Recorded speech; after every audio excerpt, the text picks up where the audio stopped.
by Grabthar's hammer. What a savings. I figured what a more appropriate quote to go with than that one, because I think it was my favorite from Galaxy Quest, which we watched. And but before we get into the movie discussions, we have a special guest. So, special guest, please introduce yourself. Hey, I'm Levi. You're Levi. That is me. You're Levi Hunter. I am. Related to Gideon Hunter, who we've had on this podcast before. Yes, that is my little brother. Your little bro. Yep. Your little baby bro. My big little brother. Who is, he's a little bit taller than you, but that's okay. Just like 5 inches or so. To be fair, though, just looking at you compared to him, you could probably beat him up, right? Oh, yeah, no. Like, easily beat him up? I remember coming home and having him see that he's that much taller than me, because he was still in high school when I left home. Uh-huh. And was just like, "What's up, little man?" And I just, like, put him in his place the first day. I was like, no, that's not how this works. He hasn't called you little man since. No. So, yeah, you're brothers with Gideon, and I figured, before we kind of jump into it, it'd be nice to just kind of talk to you, get to know you a little bit. I mean, this is the first time you've met Mac before. Yeah. It is. Mm-hmm. It is. Yeah, and I've met with you and talked to you a couple of times about movies a little bit, but just to kind of give people an idea of, like, the kind of movies you like and what you're into, like, what are some of your favorite movies? Oh. It's a big question to ask. It's a super loaded question. It very much is. Maybe start like genre. Yeah, like, I was going to say this is you picked these two films, and I'm like, all right, you gotta love sci-fi, right? Oh yeah, absolutely. Like, I have a certain attachment to older sci-fi movies. I'm a big Star Wars fan, and I get a lot of that from my dad growing up. As evidenced by your tattoo. Yeah, I got a Millennium Falcon nice. tattoo. This is the nerd side. I got Elvish, and I got an ODST helmet tattooed on my shoulder. Oh, nice. Is that Lord of the Rings you got there? Yep. I love that. Yep. That's awesome. That's we got a matching family tattoo. Except for Gideon. Gideon chose not to because he already had Elvish. Well, he can get it on the other side, and it'll be mirrored. He had Elvish, but wasn't relating to Lord of the Rings. He got a friend in Elvish, because some of our friends have the same friend Elvish tattoo. Friend and enter. Yes. Mm-hmm. Which is a terrible pickup line. Don't try and use it. But he got all his little core group that's been around for 15 plus years. They all got this. Basically, when he met them when they were like 5 years old. Yeah, it's an unusual thing to become friends with someone in kindergarten. You're like, for life, and they're like, yeah, for life. Yeah, and then it just basically happens like that. At least it wasn't by blood. Yeah, that's true. But so you're into older sci-fi, Star Wars, the films we're going to talk about. Yep, and then I think through my siblings, I have an eclectic taste based on each one of them. They each bring kind of something different to the table. Gideon's a big art type. That's who he is. He's an art person. He definitely. Fair to describe. Yeah, and pretty accurate description. It's like, oh, have you seen this movie? And you're like, no. And they're like, oh, it was filmed for 10 people in a train car. It's never been seen since then, but they just released it. And you're like, how have you heard? But it's great. And then, that's my sister and I are very, very similar, but it's the same things. Like, I think having a close-knit family of movie fans, you pull different inspirations and different tastes that you wouldn't necessarily otherwise go towards. But, yeah, I mean, I like all your standard. The Marvel movies are fine. Yeah, I wouldn't jump for joy at all of them. Some of them are fantastically made. Yeah, but mostly because I'm seeing them pulling from older movies. Mm-hmm. So makes sense. I recently watched the new Guardians of the Galaxy movie, which I really liked. I did. Yeah, I did too. Yeah, last weekend it was great. Have you seen it, Mac? I have not. I had one of my friends wanted to go see it, so I was waiting to see what we had going on. Okay. With this, so no, I haven't seen it yet. Potential future discussion at hand. It is. It really is. I'm so torn with this stuff now because, like I said, I mean, it's just hard to keep getting better at them. Trying to think. I was talking to my brother about it. And we both kind of came to the same conclusion. At some point, it just feels like they kind of get stagnant. So it's refreshing to hear that this one's good. Yeah, I think James Gunn has a style with the Guardians movie specifically that keeps it as fresh as you can within the Marvel template, because it definitely still fits within that universe, but it's a little more stylistic. I think the filmmaking's in this one specifically is a lot more elevated than most of the other Marvel movies that have come out recently. Okay. And I really like it a lot for that. Yeah, I think in terms of recent Marvel movies, tonally, this movie is like peak. They are following a tone, and you can follow all of the emotions all the way every step of the way. Mm-hmm. Good. It's surprisingly like emotionally weighty, which is nice. Because I feel like some movies are afraid to get into that, not just Marvel movies specifically, but like just movies in general. I feel like sometimes they're afraid to kind of get into the emotionality of it. I don't know if that's a real word I just used, but we're going to pretend it is. And it's really nice to see that used in a movie that is good. Nice. So, you will leave the theater looking the same as if you left a buffet or maybe someone telling you bad news. You're gonna have very similar facial expression. Okay. There's a weight to it. There is.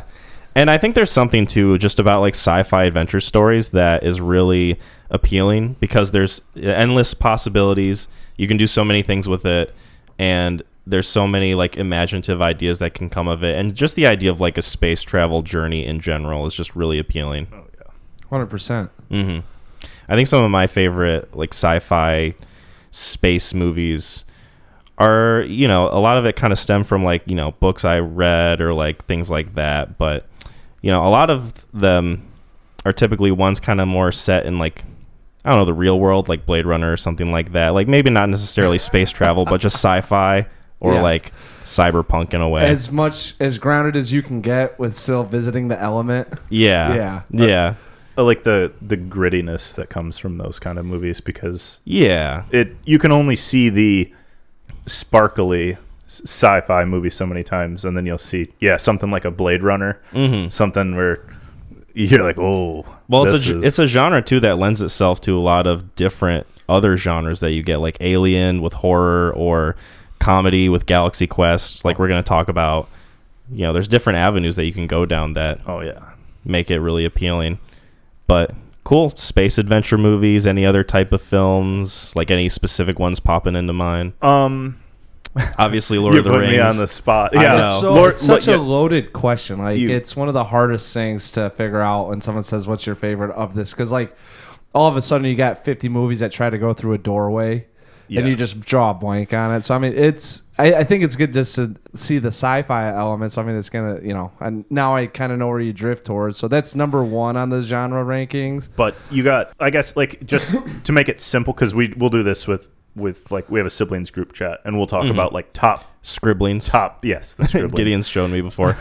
The top like movie choices of even like just what you're feeling at that time. And I've always got like your consistent heavy hitters. You got like V for Vendetta. I think it's a beautifully made, fantastic. It's that same grittiness that comes, and that's not really a sci-fi. That's dystopian future. Dystopian thriller type. And then, but I've got other movies on there too, like Big Fish is a fan, which I came close. Boy, like, you talk about a nice little contrast there, huh? Yeah, but both of those movies will make you feel. Yes, and it's for movies to me. It's like music. You can ask me like what kind of music I like, and I was like, did you make music that made me feel anything? If it made me feel something, it's a good song. If it made me feel sad, it's a good song. If it made me feel happy, or you know, any kind of emotion attached to something, whether you're getting that joy from the visual aspect of it, which is like you pull your A24 movies, where visually they're fantastic to watch. Sometimes they're not always there, like, you know, on the verbal side, but it's the same concept, you know, music and movies. It's what am I feeling while I'm watching this? Yeah. Nice. Yeah. So you don't like empty calorie movies? Or can you self-indulge for a couple days, like, and be like, I'm gonna watch this. I know it's like everyone's saying it's all right. All right, kids, time to watch all the Transformers movies. Yeah, that's what There's dinosaurs in this one. It's good. Yeah. No, I can put on, like, let's put it this way, like zombie movies. I've got an affinity towards zombie movies. For a long time, it was my favorite like genre of movies, where I was split between some of the best movies I've ever seen and then some of the worst movies I've ever seen. Oh yeah, in the same genre, because they're wide ranging. Yes, that transition from when like Romero started redoing his stuff would move from like the B movies down to like a C movie, and then everyone's like, "Oh, we can do that," and then there was a lot of those. Yeah. But Say, like, I'm trying to even think of like one that it's funny because then I'm thinking about the feels. Like, the only zombie movie I think that I would say would be a feeler would be 28 Days Later. oh yeah, Like that one probably could pull a little bit in terms of some of Especially the anxiety and some of the heartbreak. for the time period it was made too. That whole social unrest that was happening in America in like 2003. We just went into Iraq like 4 months before it, and now here's a movie that is talking about how rage took over a country. That's a good point. Yeah. And you've got a government, and you're like, oh, we'll trust the government to make good decisions. Nope, they're trying to rape people. All right, well, Yeah. let's maybe not do that. Maybe we're better off on our own in the woods. Yeah. That's a great. Yeah, that's a interesting aspect to take from it. I mean, I think it was like an Art Deco movie when it first came out. It was, yeah. Yeah, it was like people were just like sipping tea, just like, yes. I was about to say that because even the marketing for it, I think, was a little bit challenging. Because I remember going into it thinking it was going to be like a Romero movie, like, you know, or I'm trying to think of the time, because you could tell that there was a little bit of a creative lens about it. Oh, yeah. And then the ending, that's why I'd have to rewatch it, because the ending didn't even, it lost me by that point. Well, they released it with 3 endings in America, in theaters. Really? Yeah, so you could get anything. You could get the main character dying. You could get Jeff dying. You could get them Spoilers for 28 Days Later. Oh, yeah. Don't listen. It's 3 different endings. It's 20 years old. But. Yeah, and think about, it's like Wayne's World, They just decided to put it in the film. Yeah, so it was one of those things where people were going to theaters and being like, yeah, that ending was crazy. And you're like, it was really sad. Yeah, and they're then like, you're getting the... not really. Yeah, I'm going to have to check this out, because I haven't seen that movie in probably 15 years. And it was before we started talking about film, so I hadn't really... I was strictly looking at it as a horror film, point A to point B, without any sort of metaphor or analogy attached to it. So it'd be kind of interesting to relook at it and of the time. Maybe that'll be a watch it again as an recommendation. adult with that adult lens. Yes. Or like... That's a parent lens, and you're just like, oh my god. Wow, yeah. I did watch it. When I did see it, it was kind of like if I was in the situation having to guard someone, and that's when I really got anxious watching it. Yeah, well, that's good to know.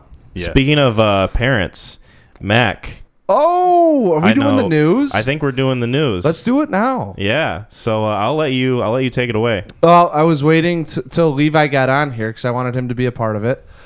So big news in the Parker household for everyone listening. Me and the beautiful Jasmine, we're having a baby. Hey! So, Congratulations. yeah, thanks. I'll put in some applause sound effects for this. To make it really grand. I was about to say, what are they out of the laugh track? Or something? Don't do the laugh track one though. That might be a little tone deaf. And a Wilhelm scream. Just for good measure. The Vine boom.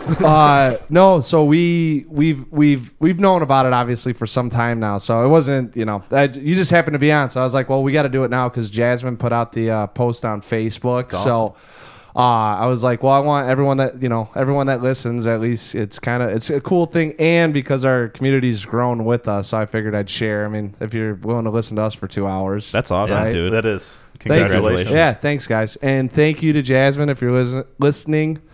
Yes, a willing participant. Yes. So I think it's November 24th, was it? Thanksgiving Day, November 23rd. 23rd, okay. Yes. Wow. Yep. It's going to be, So she claimed that, I have another son. I got Preston. So I've been part of this once before. And we were sitting there talking as soon as this isn't your first rodeo. Exactly. Yeah. What a roundabout way to say that phrase. Yeah. Right.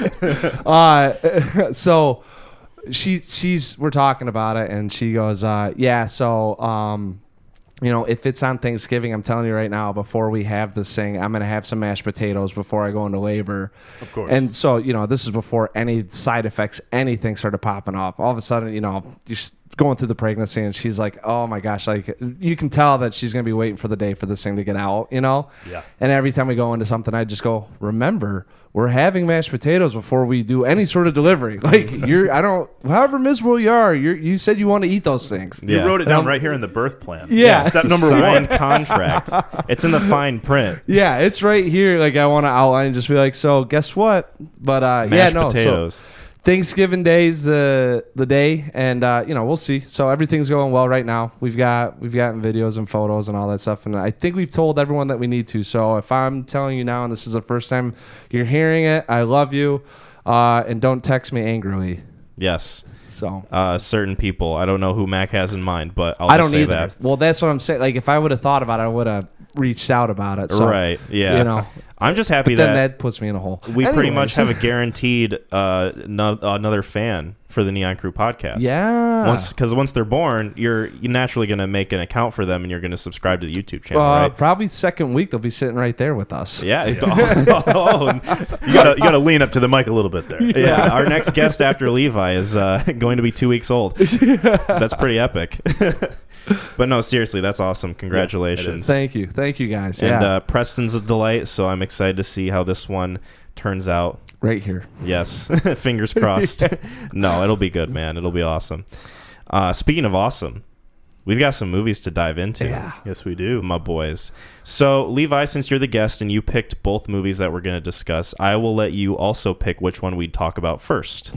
Ooh. All right. Well, we gotta go with The Fifth Element first. Fifth Element first. Sweet. Okay. Because That's funny because I just watched that yesterday. yeah, in terms of like movies, The Fifth Element was like a perfect pitch, but I think a Galaxy Quest is like an out of the park home run, and I just Okay. want to do them in that order if we could. Yeah. No, sounds Perfect. good. Yeah. So with that being said, did you want to maybe give a little summation of Fifth Element, and then maybe one of us can get Galaxy Quest? Sure. Okay. Fifth Element is Luc Besson's fever dream that he made into a reality. Accurate. The Fifth Element, I think, he wrote it or wrote most of it when he was like 16 years old, and this was something. It was like a movie that almost wasn't made. So very fun to see that whole process. But it follows Corbin Dallas, and he is. You find out through some dialogue later. He is 6 months out of the military, retired as a major, and he is a cab driver now. And meanwhile, in the galaxy, a giant ball of sin energy, A ball of evil. yes, that comes every 5,000 years, is headed that way. And the only way to stop it is with the 5 elements, the 4 traditional, And then the fifth element, and the supreme being. yes, which is of course redheads. Yes. So Universally agreed upon. yes, he meets up with Mila Jovovich character Lilu, and hijinks ensue. That's one of my favorite phrases, hijinks ensue. Yes. How many times have I said that on this podcast? Countless. Yeah. Okay. So yeah, The Fifth Element. All right. So this is my second time watching it, and I didn't like give it a rating because when I first watched it, I don't think I really took much of it in. It was very kind of like a surface level viewing. Yes. I watched it for what it was, which was kind of like a schlocky, fun, sort of sci-fi, whatever, Bruce Willis action movie. yep, It almost feels like Die Hard with aliens to me. that is in some scenes, you know. that is exactly what it is. Yeah, and this time watching it, I was able to, actually follow the plot of it more, the characters, kind of understand where their motivations are and what they were going with. Because the first time I watched it, I was like, why the hell is Gary Oldman doing this? Why is he acting like this? Why does Bruce Willis need to go to this weird, like, spaceship hotel where this big blue alien lady is having an opera, But after, being able to take all that in and understand what they're going for, I really dig it. Yeah. I think it's fun. I think it's really good. All right, there's a preview under your rating. Yeah, Way to kinda, show your hand already. I think this I'm is very one of those. transparent. yeah. This is one of those movies that's kind of sort of empty calories. Well, to be honest, it's a space opera, which I love for its genre. Yeah. It's a space opera that takes place in space where there's an actual opera that happens, which is a very small percentage of them. Yeah. But yeah, it's wild. Like rewatching it now, it's probably the first time I rewatched it in the last 5 years. There's so much that happens. It's only 2 hours long, so it goes by quick. It's briskly paced, but it's so well written, and the points that you get to it doesn't drag. There's not one moment I think you could say that this thing drags, because every event has to lead to another event. I think for me, the difference between this movie and another movie that I would call an empty calorie movie is that this movie has characters that are well written enough to where you can understand their motivation and attach yourself to them in some way. You believe what they do because of their motivations. A movie like Transformers or I don't know, what's another dumb schlocky space movie that doesn't matter? I can't think of one right now. Tread lightly. Yeah. Jupiter Ascending, maybe? Okay. Disney Star Wars. If we're going to throw that out there. But I feel like movies like that, they're empty calories because you don't really get anything out of them other than the spectacle and the visuals and the special effects. Yeah, the fun. It's the roller coaster ride of the experience. Whereas this movie, you get that, but you also get decent characters. You get really good set designs, which is probably one of my favorite parts of this movie. Oh man, they are the sets. To watch the making of these things, I do. Yeah. It's freaking impressive. And you got this budget that was a precedent. Luc Besson said it. It was, I think it ended up being around the $90 million. Yep, yes. $90 million. 90, was it 90? Not 93? Anyway, who cares? What am I doing? Go on. But so he starts this in 91. I don't even think Bruce Willis was on board for the movie at the time. No, he wasn't. There was Mel Gibson was tossed around for a while. That would have been a very different movie. He gets tossed around at everything from the 90s. If you watch any making of, the first guy they always go is Mel Gibson was attached to this thing. It's the fuck? Was he just that popular? He just hadn't had his DUI and had some other anti-Semitic slips. Yeah, I was about to say some of his choice words on in the media. Yeah. Like sugar tits, which is the most tame out of all of them. But so it starts in 91. They're going to try and make this. They start set production. They start casting. They start wardrobe. And then they ran out of money. And they tried to get another production company to come on board. Because I think they were only in the 40 mark. Yeah. And they were like, no, you got to just kind of do with what you got. And he was like, all right, cool. I'm just going to walk away from the project then. And they canned it. Yeah. And then picked it up 6 years later. Yeah, it was pretty impressive. He one of the funnier things that I read was him and Gary Oldman go back to Leon, and he told Gary Oldman he needed a favor. So Gary Oldman was naturally so I shouldn't say it like that. Gary Oldman hops in. I was about to say he helped produce one of Gary Oldman's films. So Gary Oldman I don't think helped out with this. I'm trying to remember who came in and kind of forked up a little bit more of the budget. Because I was just watching this. Yeah, because they got into a lot of, like you said, the wardrobe, the production design. They had the two of the cartoonists or the French artists that were helping out with some of these designs, like some of the it's not set designs. They call them production designers, but the guy's like, I'm not a production designer. I'm drawing up these pieces of what needs to be made. Yeah, just like concepts. And you got I forget what her. Actually, I don't even know if it's a her. It might be a guy. There was a French fashion designer. Yeah. And they designed all of the wardrobes for everybody that was on board that floating cruise ship. Yes. They said that Ruby Rod's jacket for that scene was over $5,000. And then they booked him for a day to design everything. And they came back every day until the shooting was done inside of where his characters were. Because they're like, oh, it's supposed to look distressed now. And they're like, I'll just make another one. Don't distress my work. Yeah. The amount, some of the French influences in this is wild. I don't personally, for me, I didn't pick up on any of it watching the film. It wasn't until you watch afterwards and you see how they're attached to it. Yeah. No, yeah. There's a few things I picked up that were similar to Leon, Luc Besson's previous movie. for example, Gary Oldman being the villain, kind of like a bombastic villain type. You've got like the sort of fish out of water, kind of almost damsel in distress that needs to be kind of rescued and saved a little bit, but there's like a kick-ass nature to it almost. There's a shootout that's very similar to Leon the Professional towards the end of the movie, kind of like in a tight-knit sort of cornered animal situation. Right.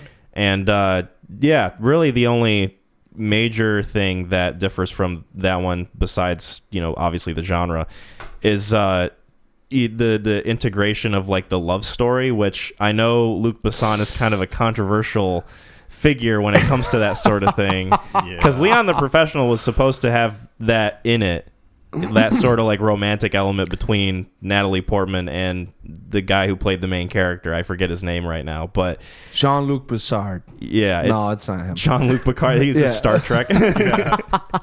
We're not there yet. But he's an interesting figure in that way. Interesting being the nicest word I can assign to it.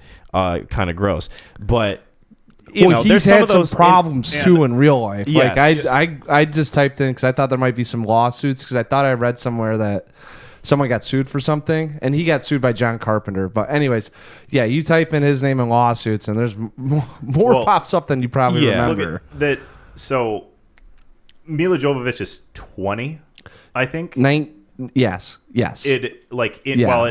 it hit theaters. I'm sure she was younger when they started filming, and if she was attached in any manner in 91, then she was even younger. I highly doubt that she was. I was about to say, I wish I could remember, because the other thing that I keep is Galaxy Quest trips me up with some of the stuff that happened with that. But I think they started getting into, once they got another production company assigned to it, is when she started getting attached, and she showed up for something, and Luc Besson had he wrote up that whole language that she speaks. Yeah, I wasn't sure if that was an actual real language or if she was just making up gibberish on the spot. It's a 400-word language. Yeah. Wow. Sort of like a James Cameron-esque, like like the Navi. Can you communicate technically? But there isn't a lot of consonants. Yeah. But he would. So she said in the thing that he made this thing up since he was 16, so he was like fluent in whatever fucking language he invented. But he would take words, so he'd take an Hawaiian word and then he'd take a French word and mix them up. But he would attach meaning to it. So he had her read that, and she was, at the time she was 19. So polarizing character. They got married. He divorced and got married to her in 97. Yeah. So she's what, the year it came out. Yeah, so 20, 21. They were writing letters to each other because he insisted that she be able to write the language. He fucking brainwashed her is what he did. So do you know who his wife is? So now? No, who his wife was at the time? Yeah, it was Mao Wen. Is that how you pronounce her name? You know who she was in the movie? Yeah, opera singer. That blue alien? I had no idea. None of this stuff, like, once you kind of get going that role with reading up on this stuff, is like when it all. Yeah, so the opera singer it was his fiance at the time. I don't think they were married. So whoever they cast didn't show up. So he had to figure out, and he threw her in there. Mm-hmm. And I think it was because it's like you're not really doing much, and you're not singing. You just have to kind of match up how the voice sounds with what's going on. The hardest part about it is the makeup and the whole get up. So I mean, you're gonna have 4 speaking lines. So, but yeah, they. So I mean, they were engaged. I don't know if they were. I'm not sure if they were married, because I read somewhere that they were, and then I also read somewhere it says then fiance. Yeah. Was so. I know that they kept her hidden, and they were that was the whole point. Is he wanted the looks of the audience to be seeing her for the first time, to incorporate with this mysticism, oh, this is a covered person, and then you find out later, I'm like, oh, he was just cheating on her. He's like, you need to stay in the trailer because there's this point of mysticism. I got to write this letter real quick. Yeah, let me go talk to. Wasn't that kind of? So I didn't know show any Mila of it. Jovovich some of my mysticism. I'll be right back. Well, dude, he would take her in. They'd have private conversations. He'd practice with her for 3-4 hours. So just imagine, one, you're sitting in front with this French guy. 2, he's speaking this language that you have no idea about, and you're 20, so you have no idea about the world. Mm-hmm. At the time, I was so I read that trivia before I knew they got married, and when I read it, I was like, boy, that seems a little odd, you know, because like it said his wife was the diva singer, and I was like, okay, this is kind of odd. This doesn't seem right. I was like, but dedicated director, right? And then you read like they got married. It's like, oh no shit. Yeah. Like we're writing love letters to each other in this weird fucking made up language. But it's easy to probably get swoon, and she was 20, so they only lasted 2 or 3 years. By the way. It was a short lived. Yeah. One of those 90s. This was like. Oh yeah. E-Entertainment ate it up. Yeah, that was the talk of the tabloids at the time in the late 90s. But this was his blank check movie. Yes. He did Leon, and if you look at he did 2, I think he had 2 credits before Leon, at least as a director. I know that he screenwrites, and that's where I got a little confused. I looked up briefly like all of his works. Yeah. And I'm like, well, first of all, he's got a lot of. I feel like there's some that aren't here, and then you look it up, and it's like screenplay by Lucas. Yeah, and you're like, oh, all right. I didn't even really realize like the name sounded familiar, and then I was like, I didn't even realize that he wrote, but I think he wrote more than he actually directed. He does both in a lot of his movies. Yeah, I think he's a better screenwriter than he is a director. Yeah, if you look at his kind of catalog later on, like it's gotten progressively worse. Valerian and the City of 1,000 Planets. Okay. Well, which is a fun concept. Well, and it looked good. They said it. It's attached to this film. That was another French comic that was out. It seems very similar, at least in tone and what he was going for. I thought that's who sued him because they said someone sued him, but there was. So someone kind of came after him, but I don't even think it was. It was somewhat along the lines of one of the French comics that they said that he kind of borrowed, but he really just used like the outline or the bone, like whatever you want to say, the bones of it. Not enough to say, all right, he completely plagiarized, but he had a lot of those influences, and you can tell that through the movie that there was. I guess when they do behind the scenes stuff, you can actually see with the comics and then showing him. There's one guy. So Corbin Dallas is almost like exact backstory of this one other guy that was in one of these comics. And it wasn't the Drifter or anything like that. I can't remember exactly what it was, but it was a hired hand by the government in space to keep track of the realms and make sure no one, broke the law. So he obviously pulled a lot of material that went into his 16-year-old self. So did you read too? So Corbin Dallas, taxi driver. His dad was a taxi driver, and that's why he always has some form of the taxi system in his films. Wow. Because he pays homage to his dad because his dad worked third shift to put him through art school. So fun trivia stuff, We could fun little nugget of information. So maybe onto the movie. What'd you guys? Chris Tucker. I guess this is the only kind of piece of sort of behind the scenes information that I really know about the movie. I mean, just before shit on it, you just give it off. It's like, oh yeah, dude, they said that in the 90s. Yeah. No, go on. Before I learned what you guys had to say, but I guess Prince was supposed to be Ruby Rhod, which knowing Prince's voice and what he sounds like versus Chris Tucker and what the character ended up being, I just can't picture it. Oh, we talked about this. I watched this with Gideon. Okay, I didn't know if you watched it with him or not. I got a Snapchat that he was viewing it, and then you told me, "Oh, I'm doing my homework," and then you watched it, and I was like, "Are they watching this at the same time?" Yeah, I was like, "Hey, do you want to watch one of these 2 movies?" And he's like, "Yes," and I was like, "All right." But and we talked about that how it was it was supposed to be Prince, or that's how. And I read today that it wasn't. It was written for Prince. Okay. But then they were like, "Prince, we wrote this thing for you," and he was like, "No." And they were like, "Shit." What do we do? Fuck. Yeah. And then it was from what it sounds like, it was a lot harder to fill other roles that people wanted. I think that once Chris Tucker's name came up, it was like, oh yeah, I could see that. And then they're like, now we got to cast Lilu, and it was like 3,000 women auditioned for it. Oh wow. And it was. I think there was articles at the time and about all of the people that were trying to get involved in this movie. And man, I couldn't imagine trying Yeah. to sort through 3,000 It's- women. They're like, say this gibberish real Really, quick. I mean, like, I think all the fun thing about films like this is once you kind of get etched into time, there isn't. You can obviously look back and say, oh, maybe if they would have changed this or did that, like we could probably nitpick the script or maybe pick a different, maybe I don't want to say universe, but planet you're on.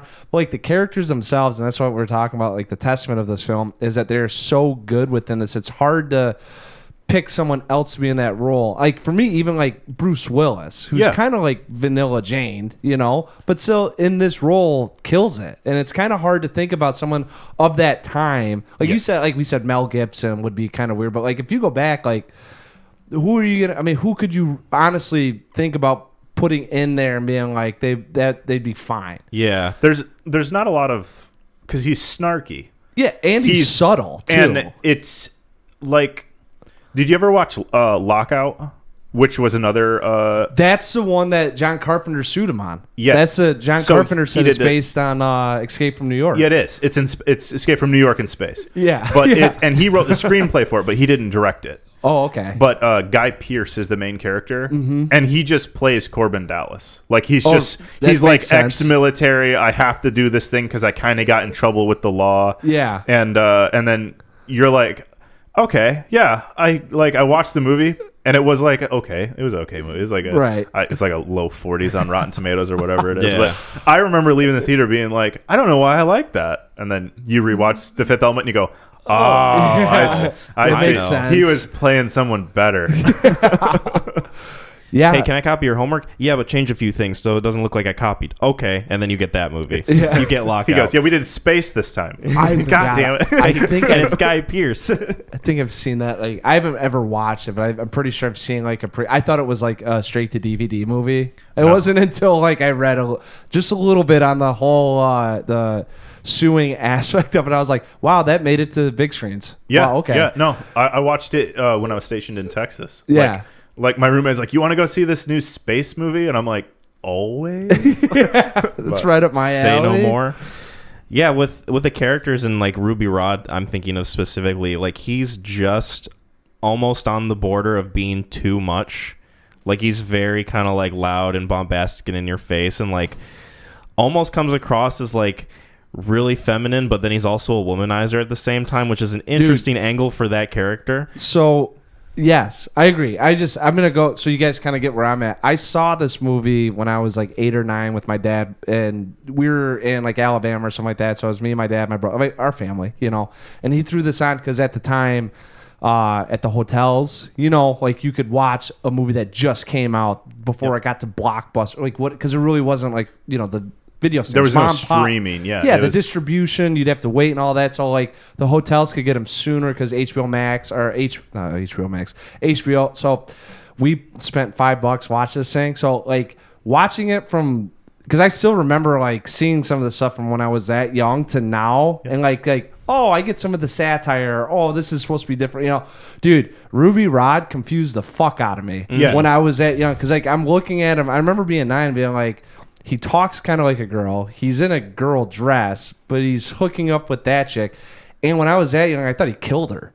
Like when all that stuff happened. Her legs went Like, up and then down. yeah, I She's was dead. like, well, and they showed the explosion of the blast, and like now you get it, you know. But at the time, I was like, oh my god, like, Innocent little Mac. I was like, Yeah. what is going on? Yeah, and so this movie, that's why I find it very interesting too, because like it does, like there are certain, depending on where you're at in life, you know, there are certain ways you could view this film and change completely at the next 4 years. Oh yeah, you know, and I was gonna say I was about the same, probably that 8, 9 years old when I watched this. And Yeah. I remember hitting that scene, and my dad was just like, "All right, hold, let me just bump this one ahead real quick." Yeah, Like, exactly. this isn't important to the plot. You know, that's what happens when the dads know what's coming. There Yeah. are times when you can see them sit up in their chair and they're just like, "Don't show tits." He Like, kinda- he please just- God, don't show tits. I don't just remember reaches this for the being in the remote. movie Airplane. I'm sorry. Yeah. it's already gone. I don't know why you're mad at me. Well, it's funny that you bring that up because when I watched, because this movie's free on YouTube, and so I brought it up. Yeah, I that's cast it where to my TV, That's why I watch it too. and it came up PG-13. I was like, oh, okay.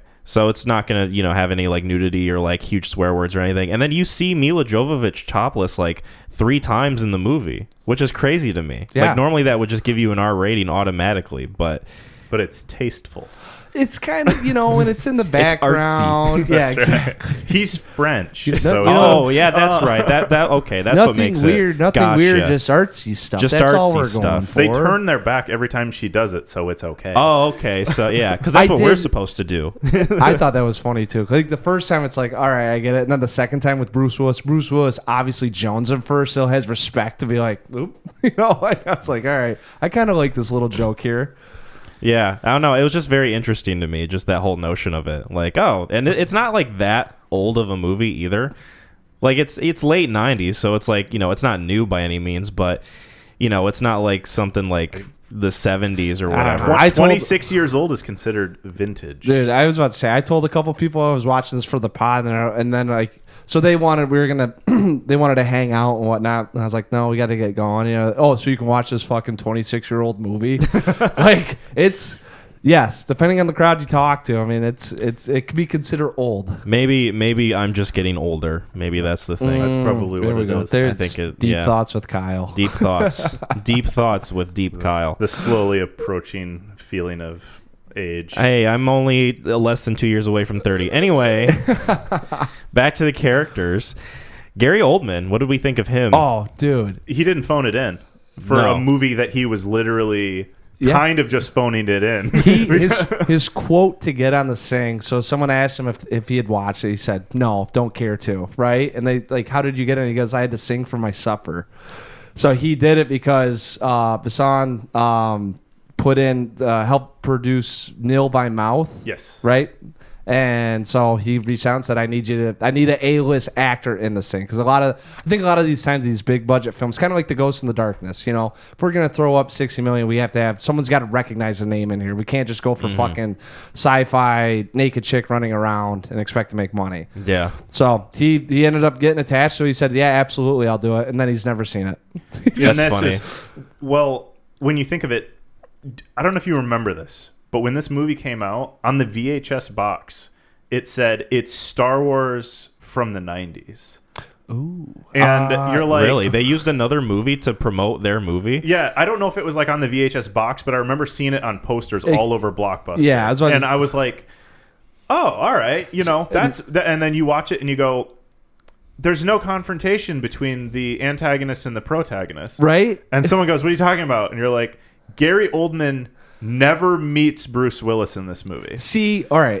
Here's my, I don't want to say problem with it. I had this thought while I was watching it because obviously, when you watch it the first time, you think Gary Oldman's the ultimate, like Zorg's the bad guy, right? He's just He's just a puppet. yeah, and he's working for evil. I mean, like if whatever you want to call that. So then I'm watching it this time, and I was like, I viewed him as a puppet, and I'm like, okay, like I feel like the bigger confrontations here was stopping this giant ball of goo than it is Oldman, Yeah. So it was, but I did, you talk about that, and that's kind of how people, at least in the film, and when you're talking about the star power and whatnot, yeah, that's exactly what it was. And they don't even they shared 3 frames together.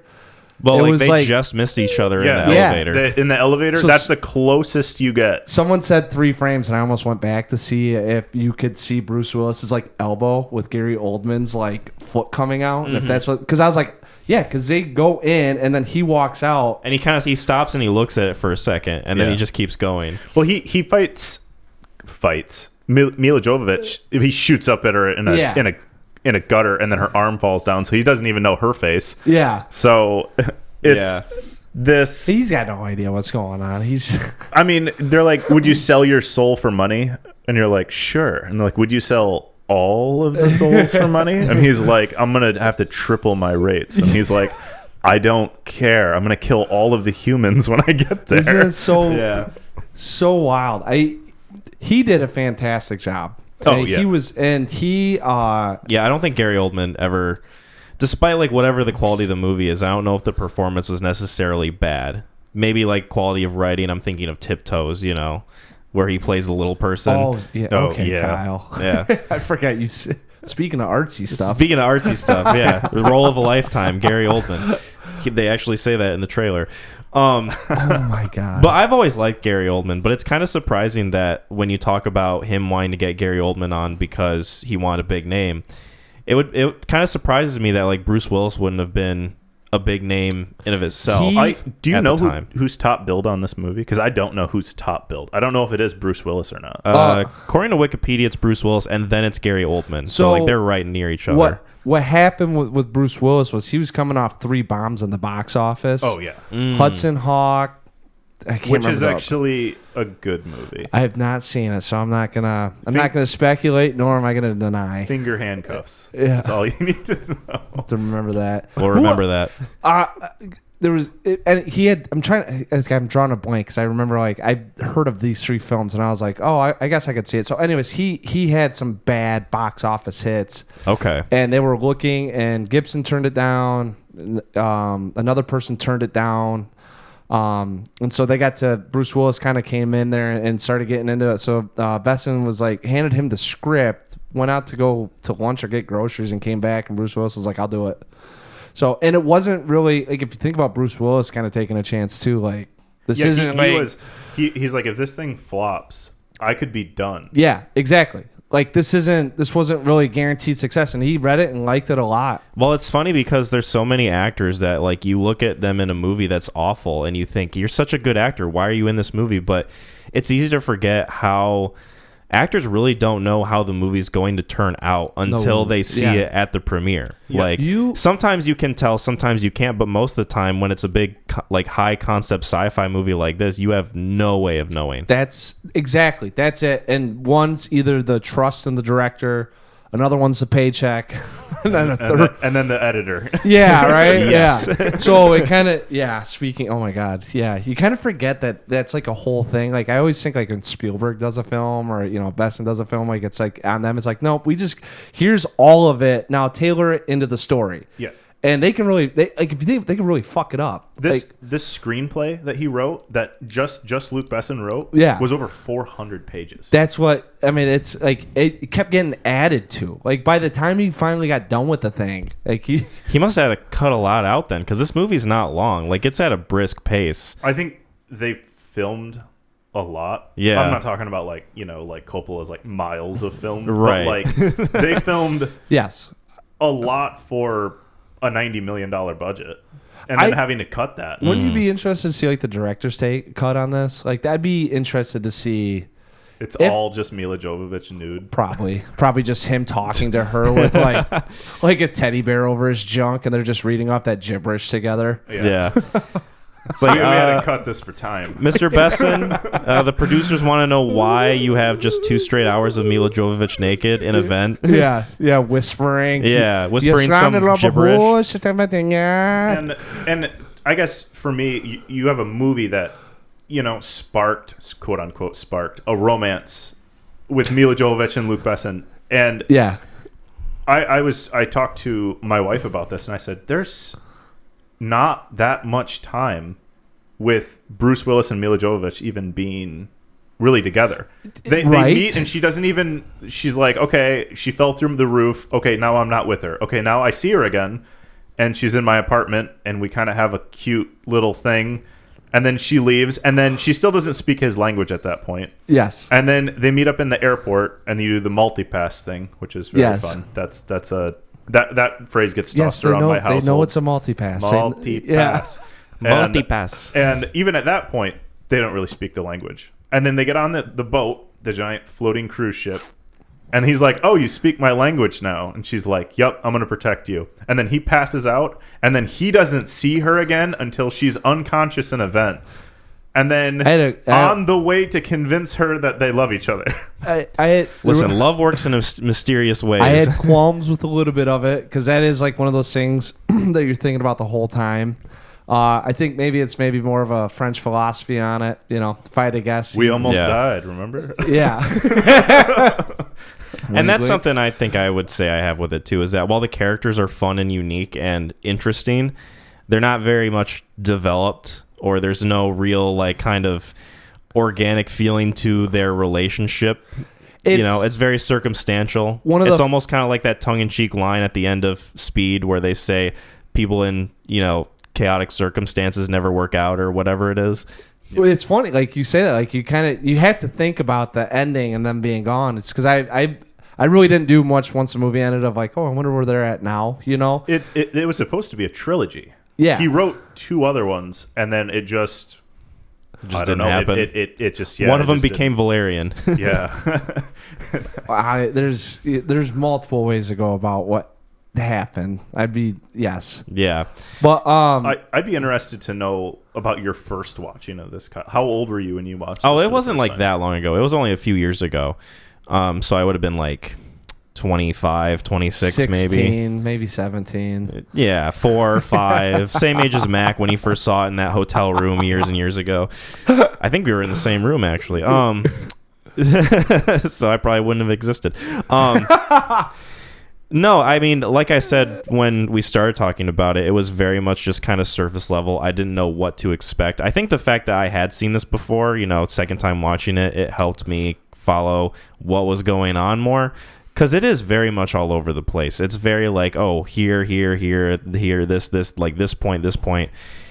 And not that it's like complex or hard to follow. It's just there's a lot going on. There are overlapping points that end up getting people connected again, which very easy to miss on how, like, I'm trying to think. Like, I don't remember the pastor coming back and why he had to come back. Because I always forget about his character. Even while watching the movie, I forget about his character.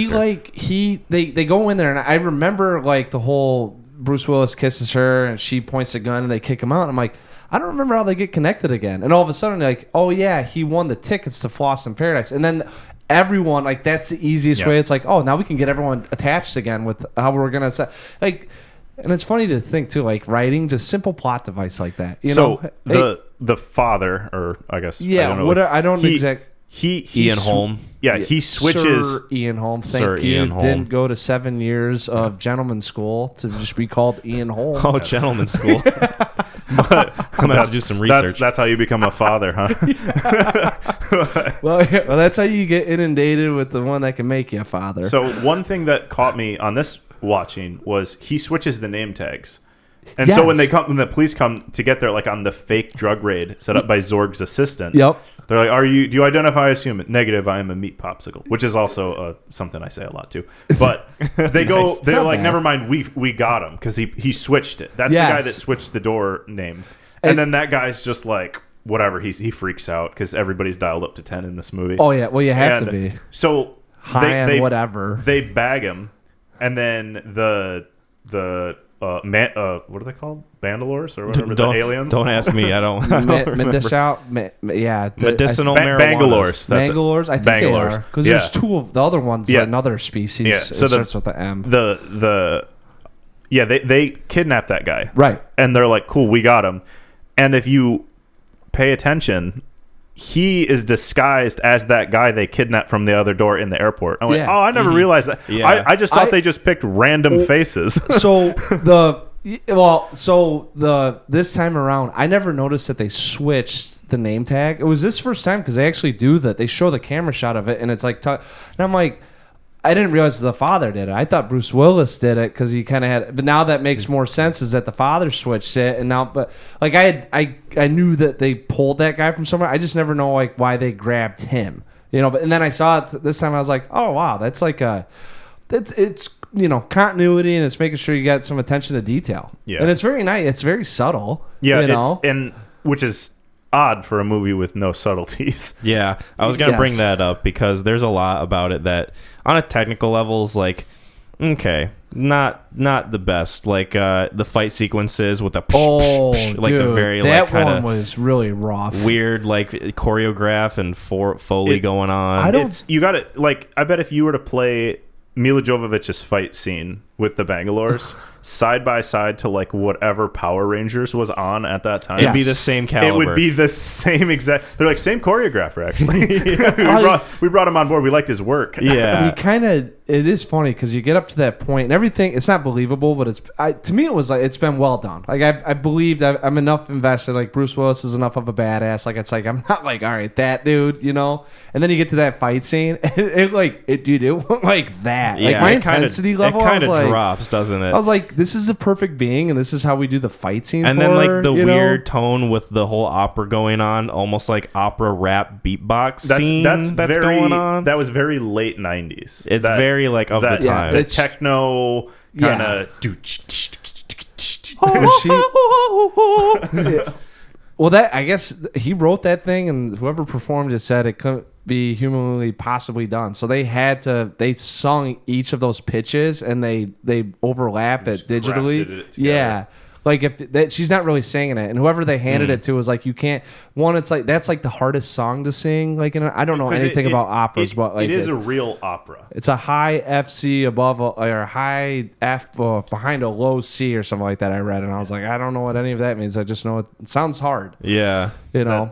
Because they said that like this is a real song, and I'm like, no, it isn't. So, yeah, they did like a little. They and. One, so Mount Wen had to. She had to practice it. No, but whoever sung it, they did it in each pitch, and then they kind of they sound clouded it. They band camped it. I'm losing track on like what exactly to say. You know, if Gideon would maybe chime in when he hears this and tells us how it works. It would be like a 4-layer thing though. He'd be like, all right, well, first we got to go back to 1993. We get it back from him. You got to learn when this type of synthesizer was really in use for cinematic purposes. Yeah, if you want to understand the music, understand the equipment, let me bring you back to the 70s. Gideon would be like, first you got to realize this type of key here and this type of key. They kind of mesh together and they create this beautiful symphony that you can only get with this modular system from 1982. Which I do have. Which I do have. I found it on Facebook Marketplace. Sorry, Gideon, we're kind of roasting you. You spent too much money on synthesizers. You deserve this. He would probably agree with that. But, you know, good segue into the music. Some of the music was like weirdly used too, and I think that's also kind of a product of the time, and also it being Luc Besson with the whole like kind of swanky, almost noirish type saxophone music being used in like some of the scenes. I like that. Do you want to know I think something it's just fun a about the personal score? taste thing. So the score of this was written by the guy that did the score for GoldenEye.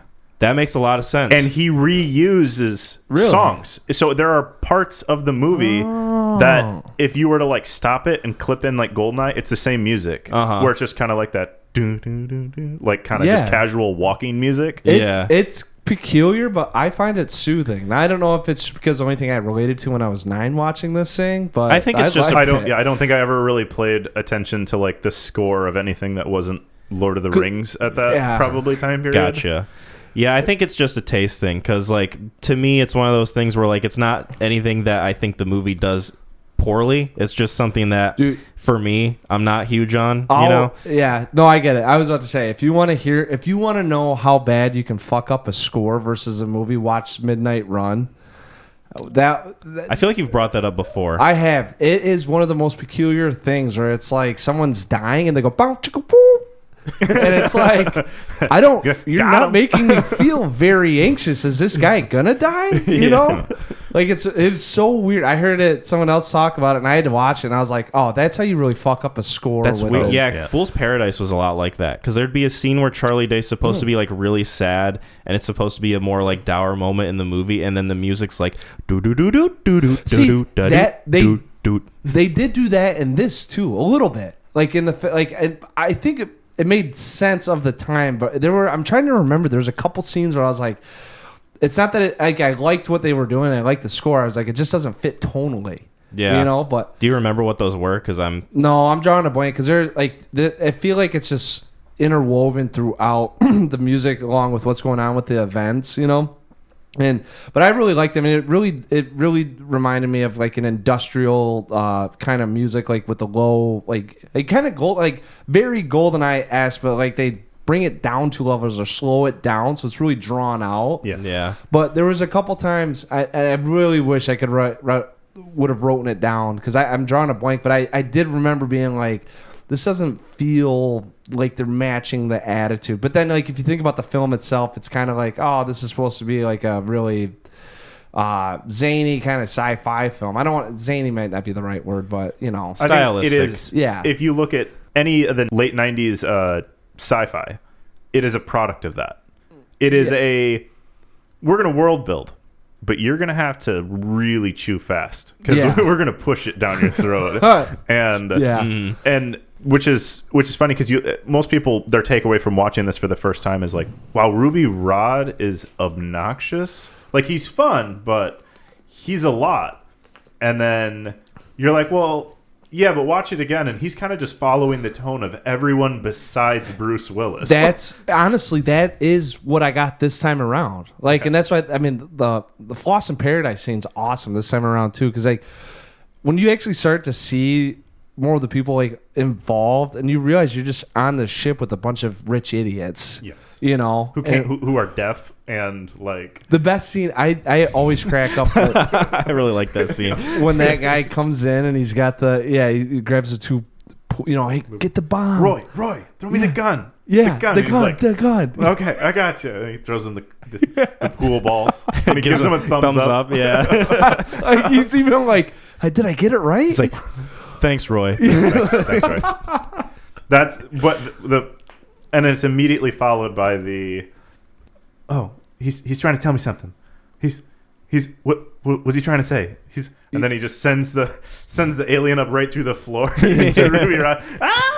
Well, I also think I'm watching it too. I was like, I wonder if Ruby's supposed to be a little satirical with like where we're at with reality TV too. Because at the time, I don't of the '90s, I don't really know Big Brother or what. Yeah, Big Survivor. Brother. Well, Survivor hadn't. Maybe '99 was Survivor. So like I think Big Brother was like the first one that like MTV that came out and it was kind of like, oh man, this might be where entertainment shifts to. Like we might be losing some of these network sitcoms because people are going to be more inclined to watch what's going on in the real world. Yeah, like Robin Big and things like that. Yeah, where it's just like, oh, it's a zany kind of cocained out character. But even like in '97, like we weren't. Like, I don't know. I know Big Brother came out in the 90s. I just don't know if it was like 92 or 94. But like Ruby Rod's character, I'm like, this is way ahead of its time with where he is at as a character. And I don't know if it's satire for where we're going, because it's like, hey, we're just going to follow Ruby Rod going to these exotic places, and he's just going to, spit whatever comes out, and he sees. The one thing that my brother kept bringing up every time it would show it was the President of the United States and his entire council is just sitting listening to Ruby Rod's his show, because that's their only way of knowing what's going on with their field agent, and they know that he's next to him. So you see them they're like, all right, let's get this thing started, and they're just sitting down and turning on a podcast. Yeah. And it's just Ruby Rod's podcast, and they're like, the president. It'd be like if Joe Biden was listening to us right now. Oh yeah, because for some reason my mixer had the correct codes to like a nuclear device or something. That's what it makes more sense now too, because at some point I was like I knew why they tuned in, but I was like, why the fuck are they listening to this thing? He's like, they're big and they stink and they're like, coming this way. And he's like, Bangalore. So you're like, oh yeah, they're listening to him live. This is their information. It's nothing exotic. They're hearing everything Ruby Rod is saying and everything. We have interdimensional space travel. No bugs in this ship, though. We can't hear anything besides that. That's what I'm saying. The microphone that's also a staff. Well, that's where it kind of gets into some of the. It's like it's not a farce, but it's kind. It's just there's a de-evolution in terms like the further along we get, because you could easily have something in there to combat that, And yet he's just like, if you like a lot of these important things that are happening are people just standing. Like the general at the very beginning when he fires missiles, he goes, hey, don't fire those missiles. He's like, too late, sir. And then he hits, fire. It's like, oh, like if you did that now, you'd be fired, court-martialed, and in prison for X amount of time. And that guy's like, see you later. Oh, by the way, it didn't work. We're sending 10 more. Yeah. Did you destroy it? Yeah, I'm about to. Yeah. Like 15 more nukes. Yeah, hold on. Yeah. Hey, peace, Mr. It's President. like when you tell your kids that dinner's ready and they're like, one more game. Yeah, that's what I'm like. And here's another product of the 90s, too. It's like the presidential being like, oh, there's a catastrophe. And there's a representative from all of the major religions present. In case they need to chime in to give advice. And I'm like, yeah, that's fun. Yeah. There was, so they had, another. So they did it in the.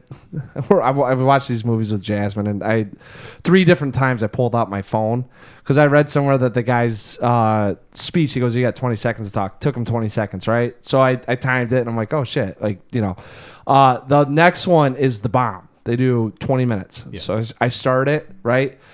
Guess where it's at when Gary Oldman shows up with 5 seconds left? Probably about 8 seconds to go. No, 13 minutes and 50 seconds. Oh, so no. I was like, they sped that thing up drastically. Yeah. There is something that I really like about this movie, though, that I noticed more this time watching it than the first time. And we can kind of start wrapping this up soon because we have another one to get to. But I really like the use of whenever scenes would transition from one to the other. It like a lot of the time would carry an element from the previous scene, even if it was like a totally different set of characters or location. So like Gary Oldman, for example, he gets the case, he opens it, he's like, "It's empty," and then it cuts to Mila Jovovich laughing. Yes. And then he's like, "What do you mean it's empty?" And then it cuts back to Gary Oldman, "Empty, not full." Like there's so many scenes like that in this movie that I can't even like remember them all, but I noticed them so much this time. Oh no, Archer does a great job of doing that. Mm-hmm. It's that's a FX show, but it was you can see where they pulled. I don't know how many other films really do that. I can't think of any other ones. It's I'm literally like in the middle of Edgar Wright. Edgar Wright is the he's like Shaun of the Dead. Oh yeah, he's the transition king. It's you start a sentence and then it's the next person's finishing the sentence. It was really Archer does this in a show that I watch. They do it really well. Yep. It's the same kind of premise of continuing conversation, or you're taking 2 different conversations, but because of it's like are 2 different contexts, but they make sense as they kind of roll into the next transition because of a word being said. So it plays up for comedic purposes. But I thought it was really well done in this. Yeah, I liked it. They did it several times. Like Oldman did it one time. They had oh, bless it. The pastor was doing it one time with someone else. I think it's a pretty consistent theme of that like overlapped dialogue. Mm-hmm. And I think it makes it fun. And I think that's where you're pulling, a lot of the zany from in this movie. Because if you watch it again and you're imagining it not having any of that kind of fun. Oh, we could just go Star Wars and just do over the shoulder talking. Yeah, you're like, oh, all right. But it makes it. It does make it. I think it makes it speed up too as it goes. Because it's like what 2 hours long. Yeah, just a little over 2 hours. And it's a tight 2 hours. Oh, 100%. I mean, if you we need to kind of talk about these films too, like because we said it wasn't dragging, but the stimulus that's created with the different camera work and the different shots, like you said, the overlap dialogue. I think that's what keeps you engaged a lot too, because with that alone, like let's say Gary Oldman starts yelling at the Mangalores and you don't pay attention to what Mila Jovovich says. Mila Egg Jokovic. Yeah, what Lilu says. Yeah, Mrs. Bassan. You won't catch what's going on with Gary Oldman, or with what's going on with her, and that happened. Like they do it with the president at one point.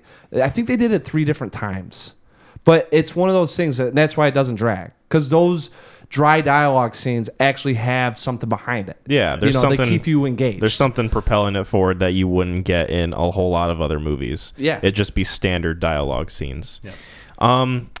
We can start wrapping up, but was there anything else we wanted to mention? Real quick question. Yes. Real quick. So this thing, I definitely, because I was trying to find dirt on this or something, and it was just like, this is just I think it's just a well-made film with, great acting. This thing only, so it costs what? 90 million. 90 million. It grows 60 statewide, and it grows 290 for like internationally. Yeah, total box office gross was $263.9 million. Yeah, which isn't, when you gotta keep in account that like a good chunk of that is marketing too. That's not added to that 90 million to make the movie. Yeah. So my question was, so this was number 1 in France for a while. This film, like until it got besieged by something that came out 15 years later, I want to say. So like, is this movie not really what maybe highly regarded, spoken of about, people have seen because it's maybe geared up towards a different audience? Like I'm kind of curious where you guys sit at with this, because I'm like, I don't know how in the zeitgeist of film this one ranks, but in terms of like internationally, it did really well. I mean, that's where it got all of its money from. And normally we talk about films failing if they statewide box office, right? Yeah. Unless it's the Fast and the Furious movies. And then they make all their money in China. Yeah, is that how it true. goes? Yeah, they made like the last movie made like 20 million in the States and like 300 million in China. Yeah, that's. I'm not gonna say. I was makes about sense. to bash. I'm not a fan of those films, but I'm like, oh, I guess that's why they keep making them, though. Yes. They do make money. I think for me, this is Luc Besson's flagship movie. Yeah.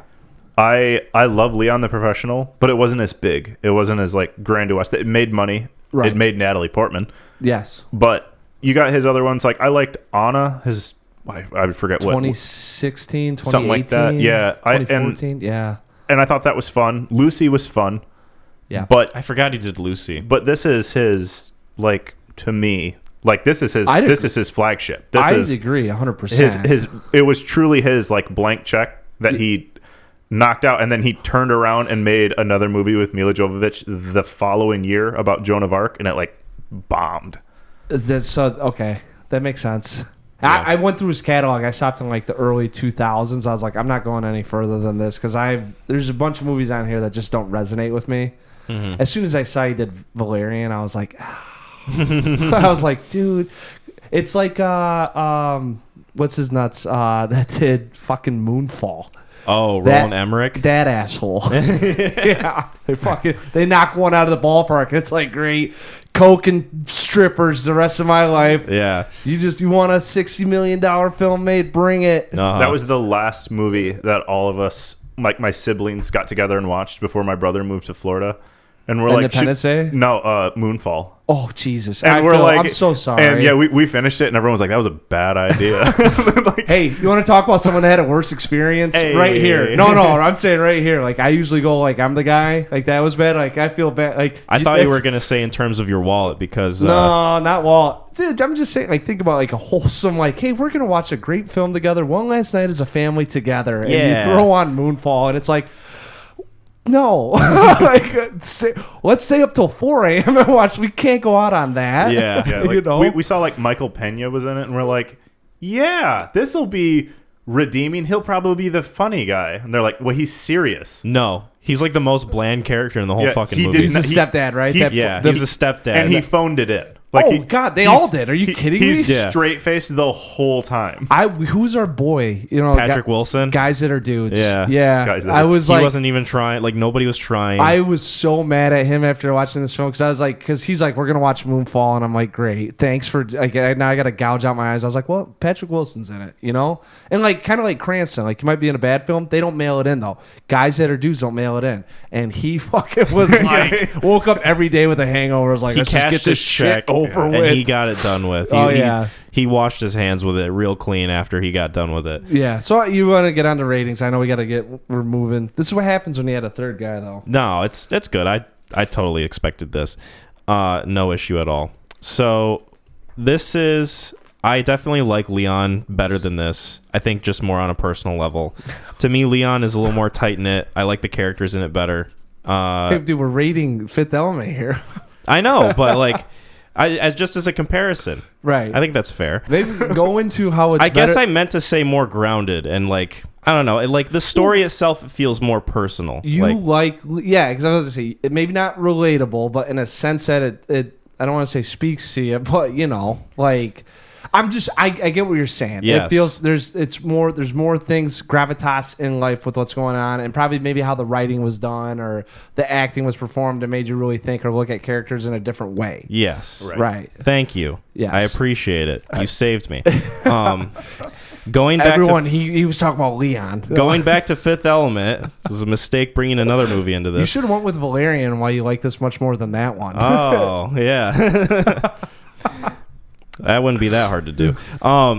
So no, this movie, I think it's grand. It's very practical in a lot of ways. Some of it good, some of it bad.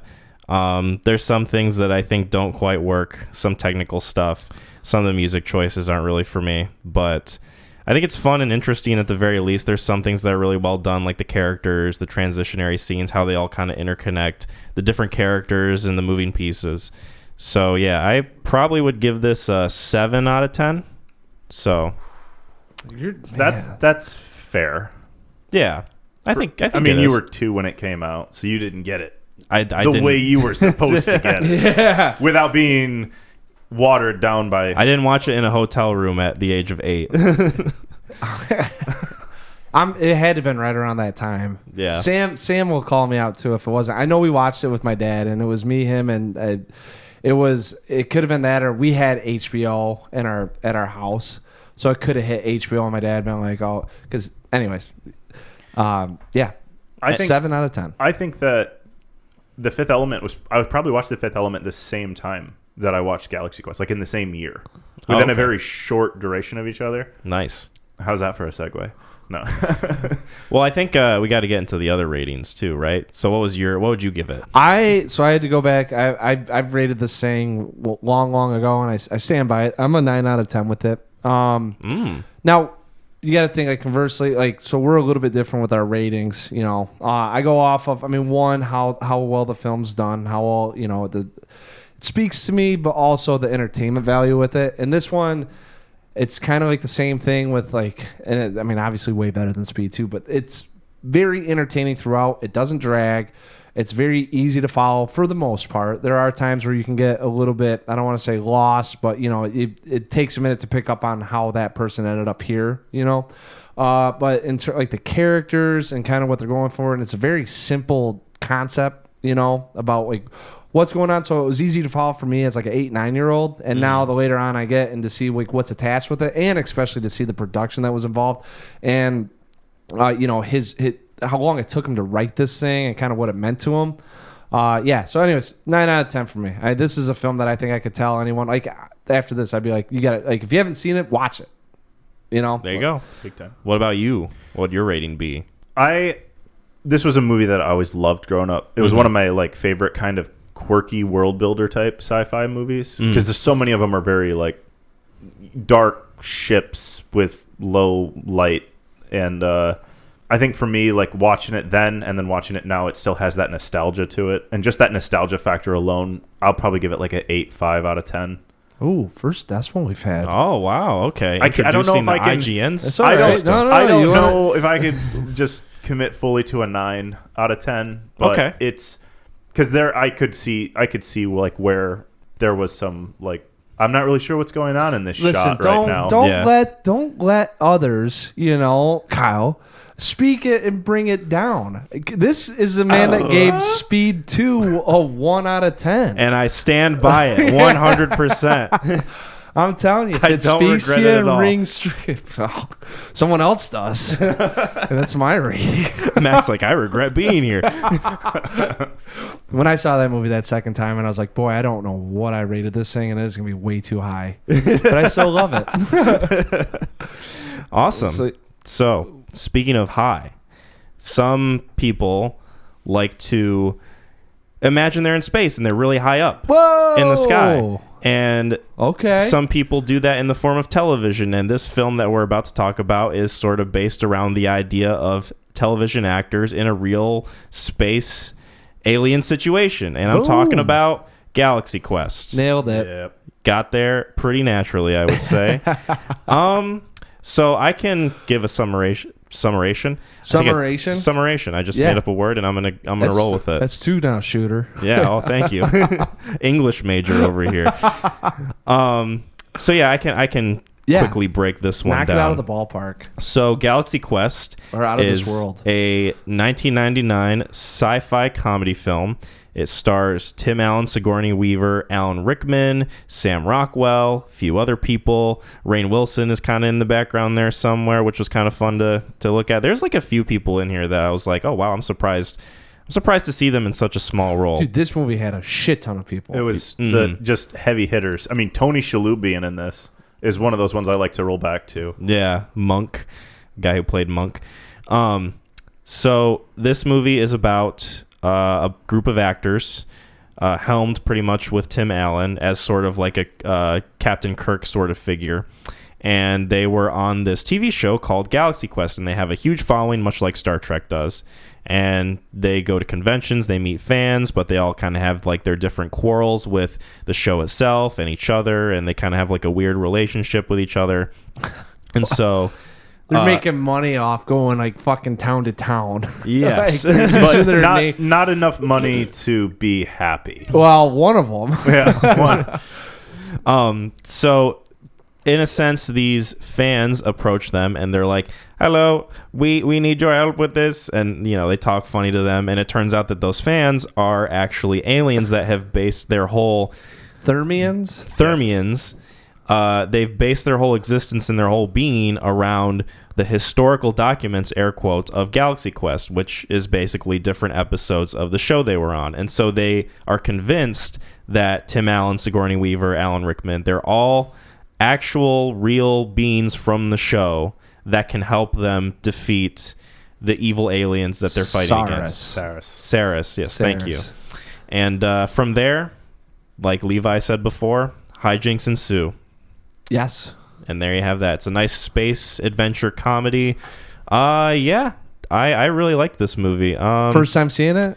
Yes, first time seeing it. This was your first time? It was. That makes me really happy. I was a Tim Allen virgin before. I had a feeling it would have been. Yeah.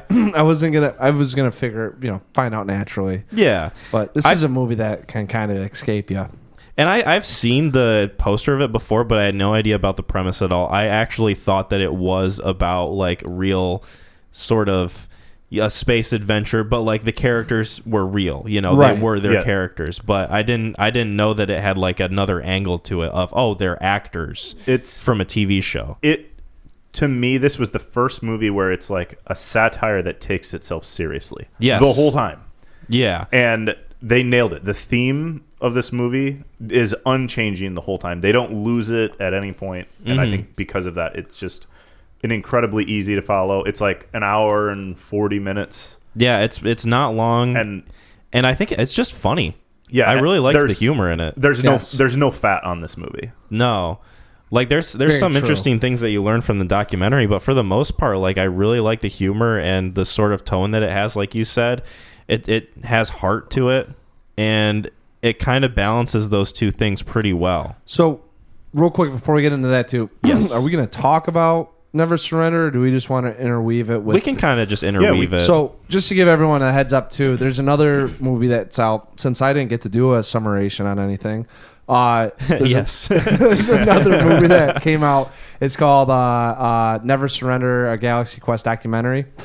You can watch it on YouTube. But anyway, they talk about the backstory and kind of how this movie got made. I want to say it's a very layup type movie, right? It's very kind of like celebration of Galaxy Quest in a way. And they pull all the good stories into this thing, not about where it went wrong. And even where it does go wrong, it's a very, pardon the pun, but PG element of the film. Mm-hmm. So we're going to kind of interweave that in here because a lot of us, I got all three of us not knowing that we were all going to talk about or watch this film, actually all watch this one too. So we'll if we bring it up within the movie itself, talking about Galaxy Quest, go check that one out too, because that's a pretty fun one, and it's it's not as good as the Phantom Menace, but you learned some good things from it though. Yes, you learned some very interesting things from it.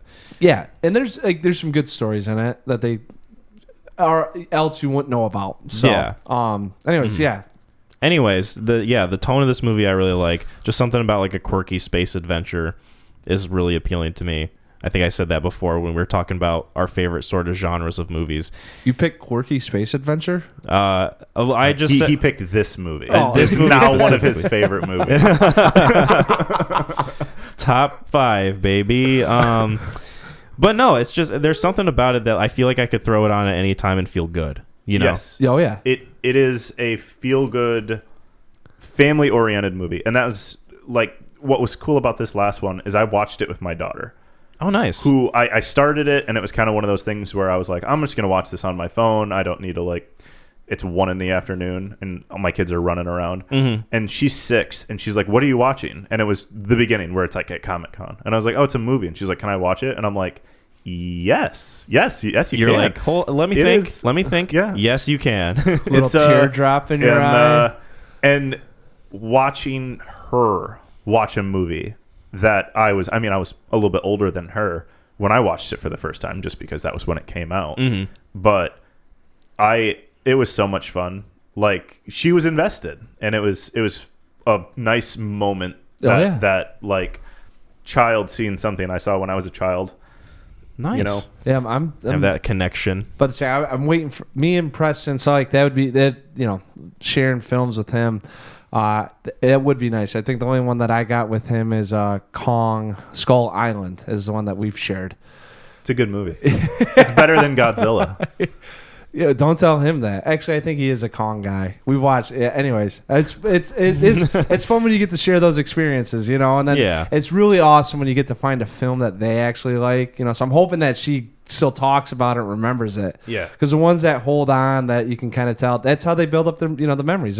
She'll be talking about this on her podcast in 20 years, you know, about watching it with her dad when she was 6. Yeah, when her and Preston have their own podcast. They got the compare and contrast. yeah, the pig lizard later in the she was rolling. She was laughing so hard. Oh, She's really? like that. It was licking his face. Did it creep her out when it got sucked up? Because when I was young, that scared me. She kind of like, she leaned back. She was like, what? And I was like, yeah. And then it explodes and it's like hanging on people. And she's like, that looked like ham. And I was like, it probably was ham. Yeah, probably. A lot of people, for like that practical effects stuff, they would use ham and all that stuff. And and actually, right on that note, this is, I think, one of the last movies that truly leaned into like the Stan Winston like practical magic. They had Industrial Light and Motion involved in this. They had Stan Winston involved in this. They had all of the A-listers. Yeah. And they killed it. Well, it doesn't look bad. And I think it looks better than The Fifth Element now. If you watch The Fifth Element, you go, okay, this looks like a 90s movie. You watch Galaxy Quest now, you're like, when was this made? Like 2005 maybe? Yeah, And you're like some of the costuming. 99. Some of the costuming in this movie was really impressive, especially with the bad guys. Funny that I got. So I went the other end with it. I just was like, ugh. Yeah. I didn't like as in it's ugly, or as in like they look creepy. As it was. I didn't. So when they get into when they get captured, one of the times there's like 5 of them that rush up, and I was like, oh, I can obviously tell that these are like humans, you know, and then they had to wear, you know. I didn't fall for it. Saris was good. I liked it. They do it kind of schlocky too, in a tongue-in-cheek manner, like that, which they nailed, and it makes it almost transcendent, kind of like fitting with the whole. No, I'm thinking like Breaking Bad. You know, like you couldn't pick a time with Breaking Bad, like because of the cell phone, flip phone. You know, it could be in the 90s. It could be right when cell phones. It like transcends any time period. Yes, that's what I'm trying to think of. Like if you've seen, like you could this movie could have came out in the 80s, and you could watch this as an 80s guy and be like, oh, they're a little bit ahead with the special effects. Yeah. Or now you can watch it and be like, oh, they're pulling at what Star Trek did. Yeah. You know, so you could easily go like, oh, this came out 5-6 years ago.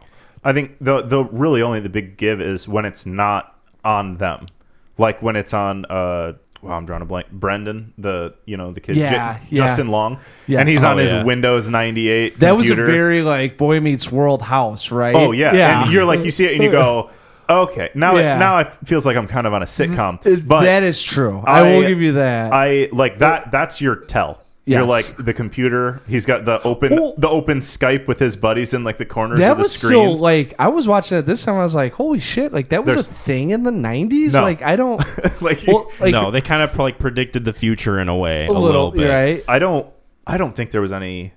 You wouldn't think, but no. I was only 9, and like we had the dial-up stuff, and I was like, I don't even know. Maybe AOL was getting popped. Like I don't remember 99. I don't even know if they made a clip-on camera for a monitor that big. You remember those ball things? Yeah, and like I remember like he's doing his whole thing, and they're all supposed to be like talking to each other, and they have like the little open tabs, and they've got the 3-dimensional layout, which is very fun. You could do that in CAD. I don't know if it would look as seamless as that. It's clearly some Gen 1 CGI there, but I don't even think he had a camera on his computer. I'm like, I don't either, but I was so you watch Never Surrender, and they kind of talk about that a little bit, about how it was like either of the time or a little ahead of its time. Yeah. But they never made it a point to say like you couldn't do this. Like I guess one of the guys talking on there was talking about how you could share information, or the internet was just becoming, so there were people that were a little bit ahead with how to access, maneuver around it, share those documents. But yeah, like they said the Skype thing, and I was like, okay, I watched that and I was like, that wasn't possible. I didn't think that the camera was on there. But I was like, that guy didn't say that wasn't possible, and I was too young to remember anything. I remember the ball joint camera that he had up on and he had the hook up, but yeah. Yeah. Kind of like touching on the documentary too, and this is something that I noticed in the movie, but I wasn't quite sure if what I was thinking about was right. But I'm glad the documentary confirmed it, is that it felt like the movie was supposed to be at least a little bit for a more older audience, or like try to encompass like everyone that it was trying to, you know, market itself for. Because there's a few scenes of like dubbing and like things of like a more adult nature that you think to yourself, like, was this supposed to be PG-13?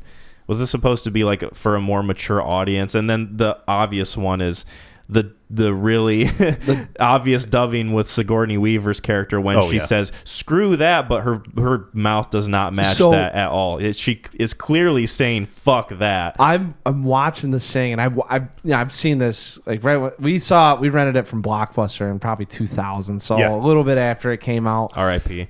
Right. It's so funny that you say that too, because I had a Wikipedia Blockbuster. I just started reading through it. Yeah. Like it just, anyways, brought a tear to your eye. Well, it did, and I was like, because I was like, oh man, I remember renting this from Blockbuster. I was like, Blockbuster. I was like, well, hold on one second, because I wanted to see like, anyways, so I'm watching it, and in the movie, they dub it, right? And I was like, I thought that was just for TV. Like they like really, and then they go into the film and go like, yeah, we didn't even change it. We just didn't care. Yeah, that's what I thought too. Because like I watched it, I think it was on Paramount Plus. Yes, it was. And I watched it. I was like, did they like put the TV edit on the streaming service? But right. There's only one edit. That's just how it is. That's just how it was edited for the theater, which is fun.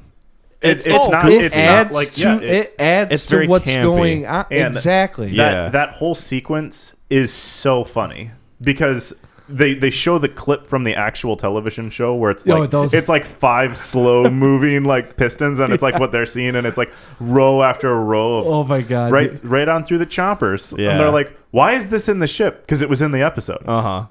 Well, that doesn't make it.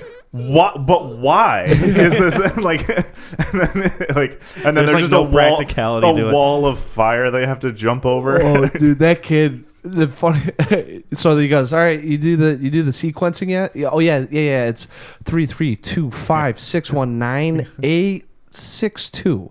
And I'm like 2242. Yeah. He's just repeating. Yeah. And they're just like, what? I was like, what is he talking I'm like sitting there about? listening. I was like, there's no fucking way they're gonna remember this. You get through that first one, and it's like your adrenaline takes over. Yeah. Not only that, but he was matching a sequence to the TV show. Yes. Which didn't match what was on the ship to begin with. One can only assume that they were ahead with that, and they could somehow predict what was going on.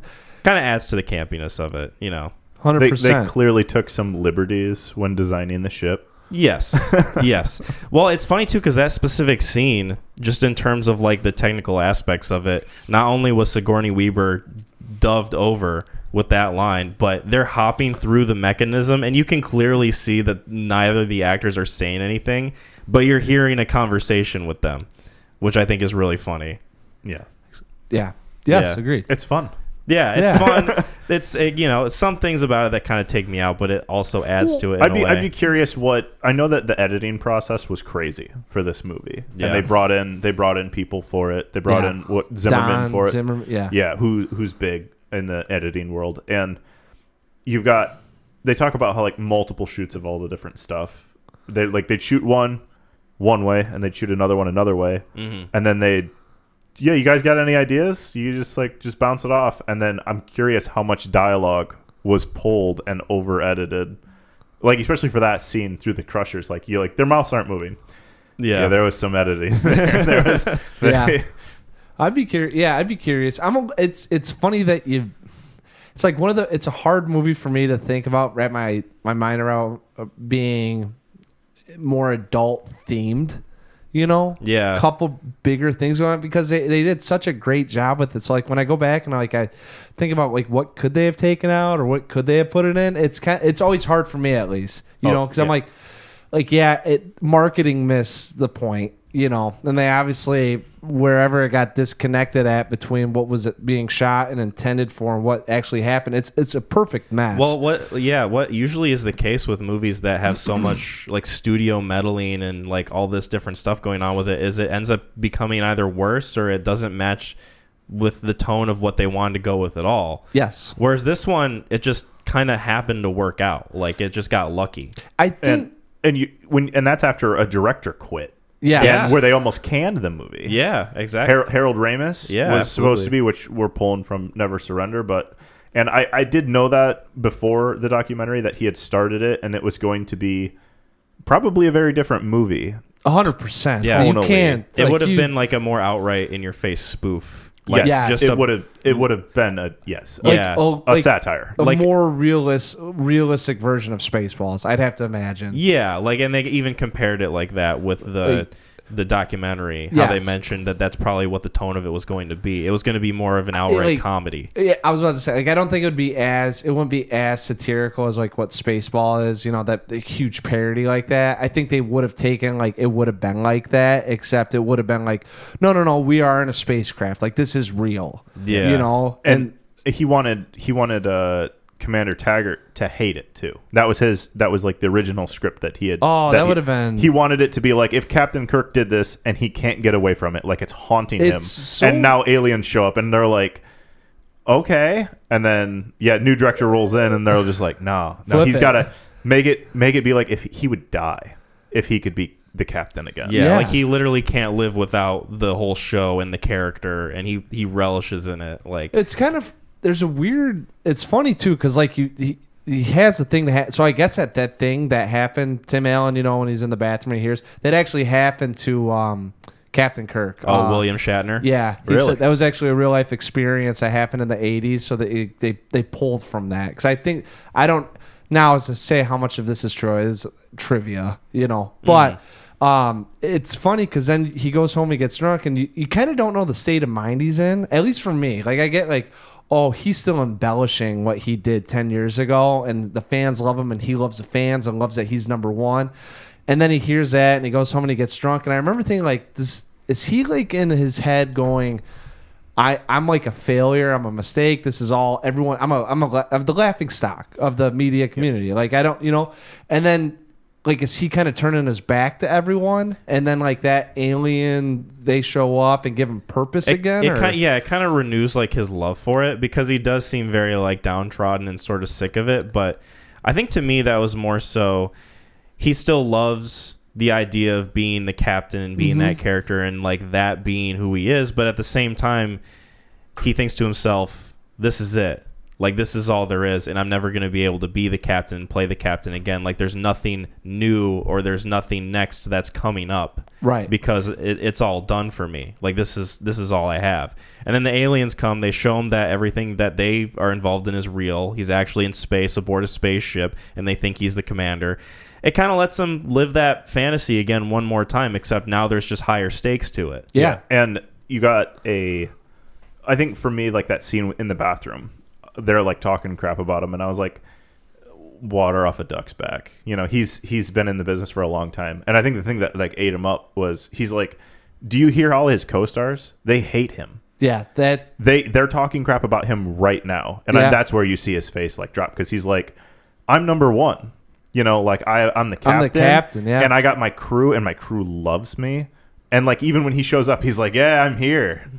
Your commander is on deck. Yeah. And they're just like, yeah, no. And he's like, well, there's Alexander. He's kind of, he was like an artsy guy. He's going to act this way with like, no, everybody hates him.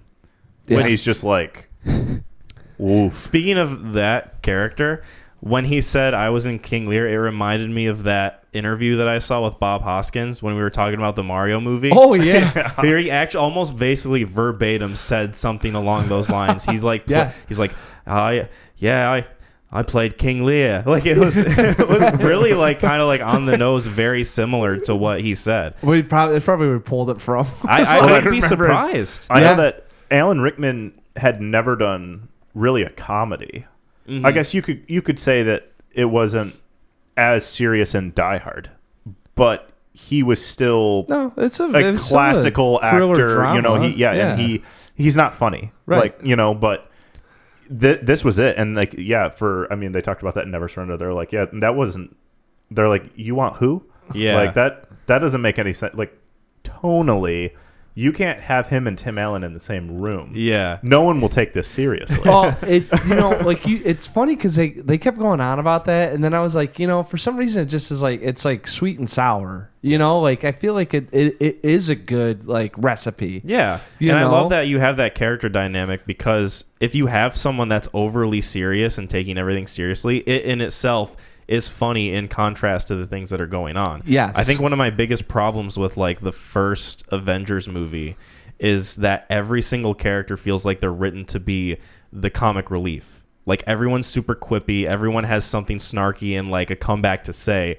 Whereas you get a movie like this, the dynamic's a bit different. You have characters that are like that a little bit more than the others. Right. And they feel like they have different personalities enough to where they bounce off each other and it is just naturally funny. It doesn't feel like they have to force jokes all the time. Personality is a good word to use there, because one, sometimes it is hard to develop a personality within an hour 40 minutes. Mm-hmm. But like you said, I mean, when you can do it and you can get these guys their own personality and they hold true to their behaviors and what they would say and how they act. Like I thought Tony Shalhoub, like I knew he's in it and I remember him.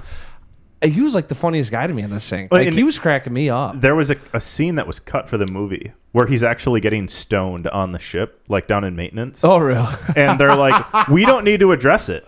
Like everybody knows he's high the whole time. Yeah. And he has one of the funniest parts in this movie to me, which is like at the very beginning where it's showing the clip. And he's like, Captain, they're all there. And he squints his eyes. And then, like this, that's his look. Yeah. Like Tech Sergeant Chen. And he, like, squints his eyes like he's almost playing an Asian guy, but he's not. And then when he's, like, they finally meet the actual aliens up on the ship. And they're like, Tech Sergeant Chen.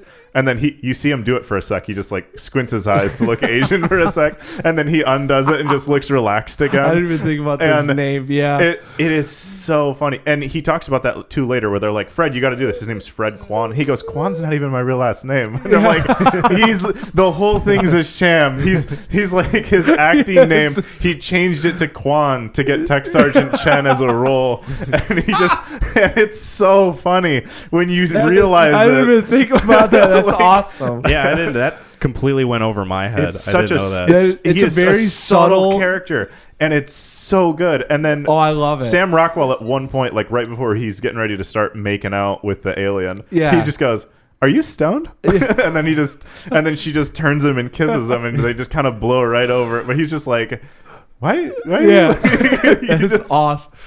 I really liked Sam Rockwell in this movie too. Yeah, I think he was one of my favorite parts. Who almost didn't do it. Yeah. Yes. Uh-huh. Yeah. That was crazy. He thought he was above it because he did the Green Mile. He still probably does. You could tell when he was doing that Never Surrender thing. And I was like, he doesn't even really want to be in this. I was gonna say he did look like he had like better things to do in that documentary when they were interviewing him. Like he's like, until it got to Alan Rickman, and then you see him like he gets choked up there a little bit. Yeah, and it's clear that Alan Rickman was probably the only reason he made this. Oh yeah, and was already like a substantial, but he's a method actor too. Mm-hmm. And like you're like, yeah, we need you to play a normal guy named Guy, and he's just like, oh geez. You're basically supposed to be a parody of background characters that get killed in the episode they're introduced in. You were a red shirt. Yeah, basically. Yeah. God, I'm trying to think. He actually took his performance. He based it off some movie that he mixed in two characters together. I can't Sam Rockwell. Yeah, for for Guy. Like he took it. There was two inspirations that he kind of melted together to get what his scene when he's screaming about dying. Yeah. You know, they're going to the. Anyways, I don't want to go on too long because I'm not gonna remember. My whole mind's crammed with trivia. He's just Guy, and you find out his name is Guy Fleegman. Yeah, and he doesn't. He's like, I don't even have a last. Guy, you have a last name. What is it? I don't know.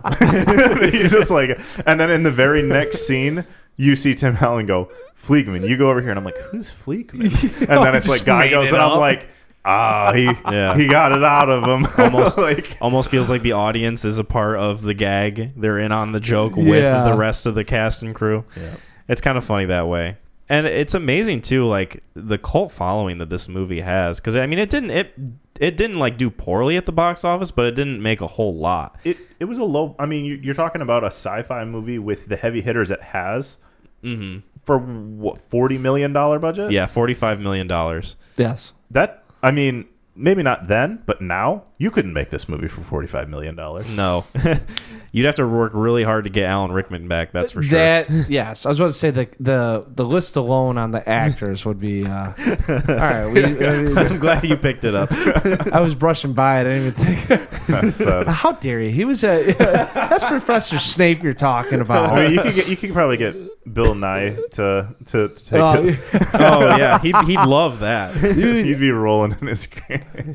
Yeah, there was a couple good Rickman things. I thought he always it's crazy that you kind of hear he actually did have like a sense of humor too, which I always thought he didn't. Yeah. You know? I love where he's like, I'm not going to laugh at one of his jokes because Yeah. he's ridiculous and he's not a professional actor.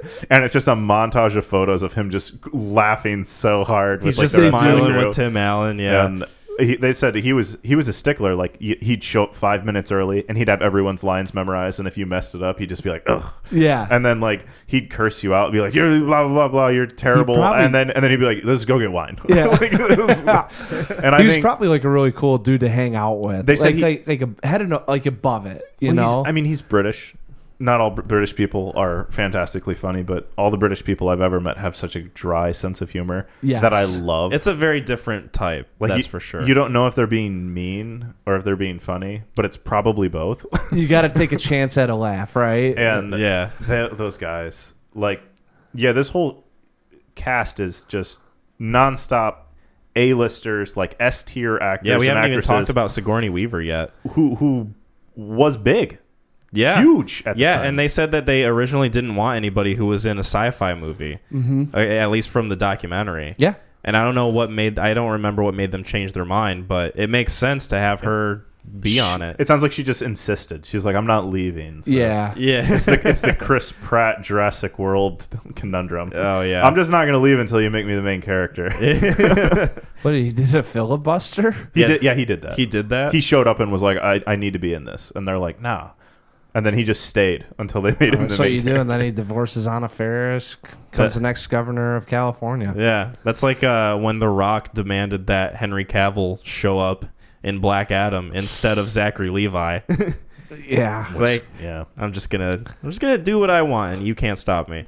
Did you guys? I don't mean to go back on it. Did you No, feel you're there good. was tension between Justin Long and Sam Rockwell? Did you guys pick up on that at all? Because they were Did they have a scene together? No, but they did it in he does like his impersonation of yeah, him. and yeah, Rockwell yeah. was like. Yeah, I've heard it. For It's some not that reason, like between like, so they were kind of doing. Everyone was roasting everyone, you know, and then they get into those two guys, and both of them are talking about them like out of their ass, kind of like doing like out of the one side of the mouth, like yeah, they're great. It was a great job that he did. I was like, is there just unnecessary beef there? I don't know. I was just curious. So I don't weird. know if he's ever worked with him since then, Justin Long with Right. Sam Rockwell. But I know that on if you have ever listened to Justin Long's podcast and stuff, he doesn't even like take like questions about Galaxy Quest. He's Really? like, I was 20.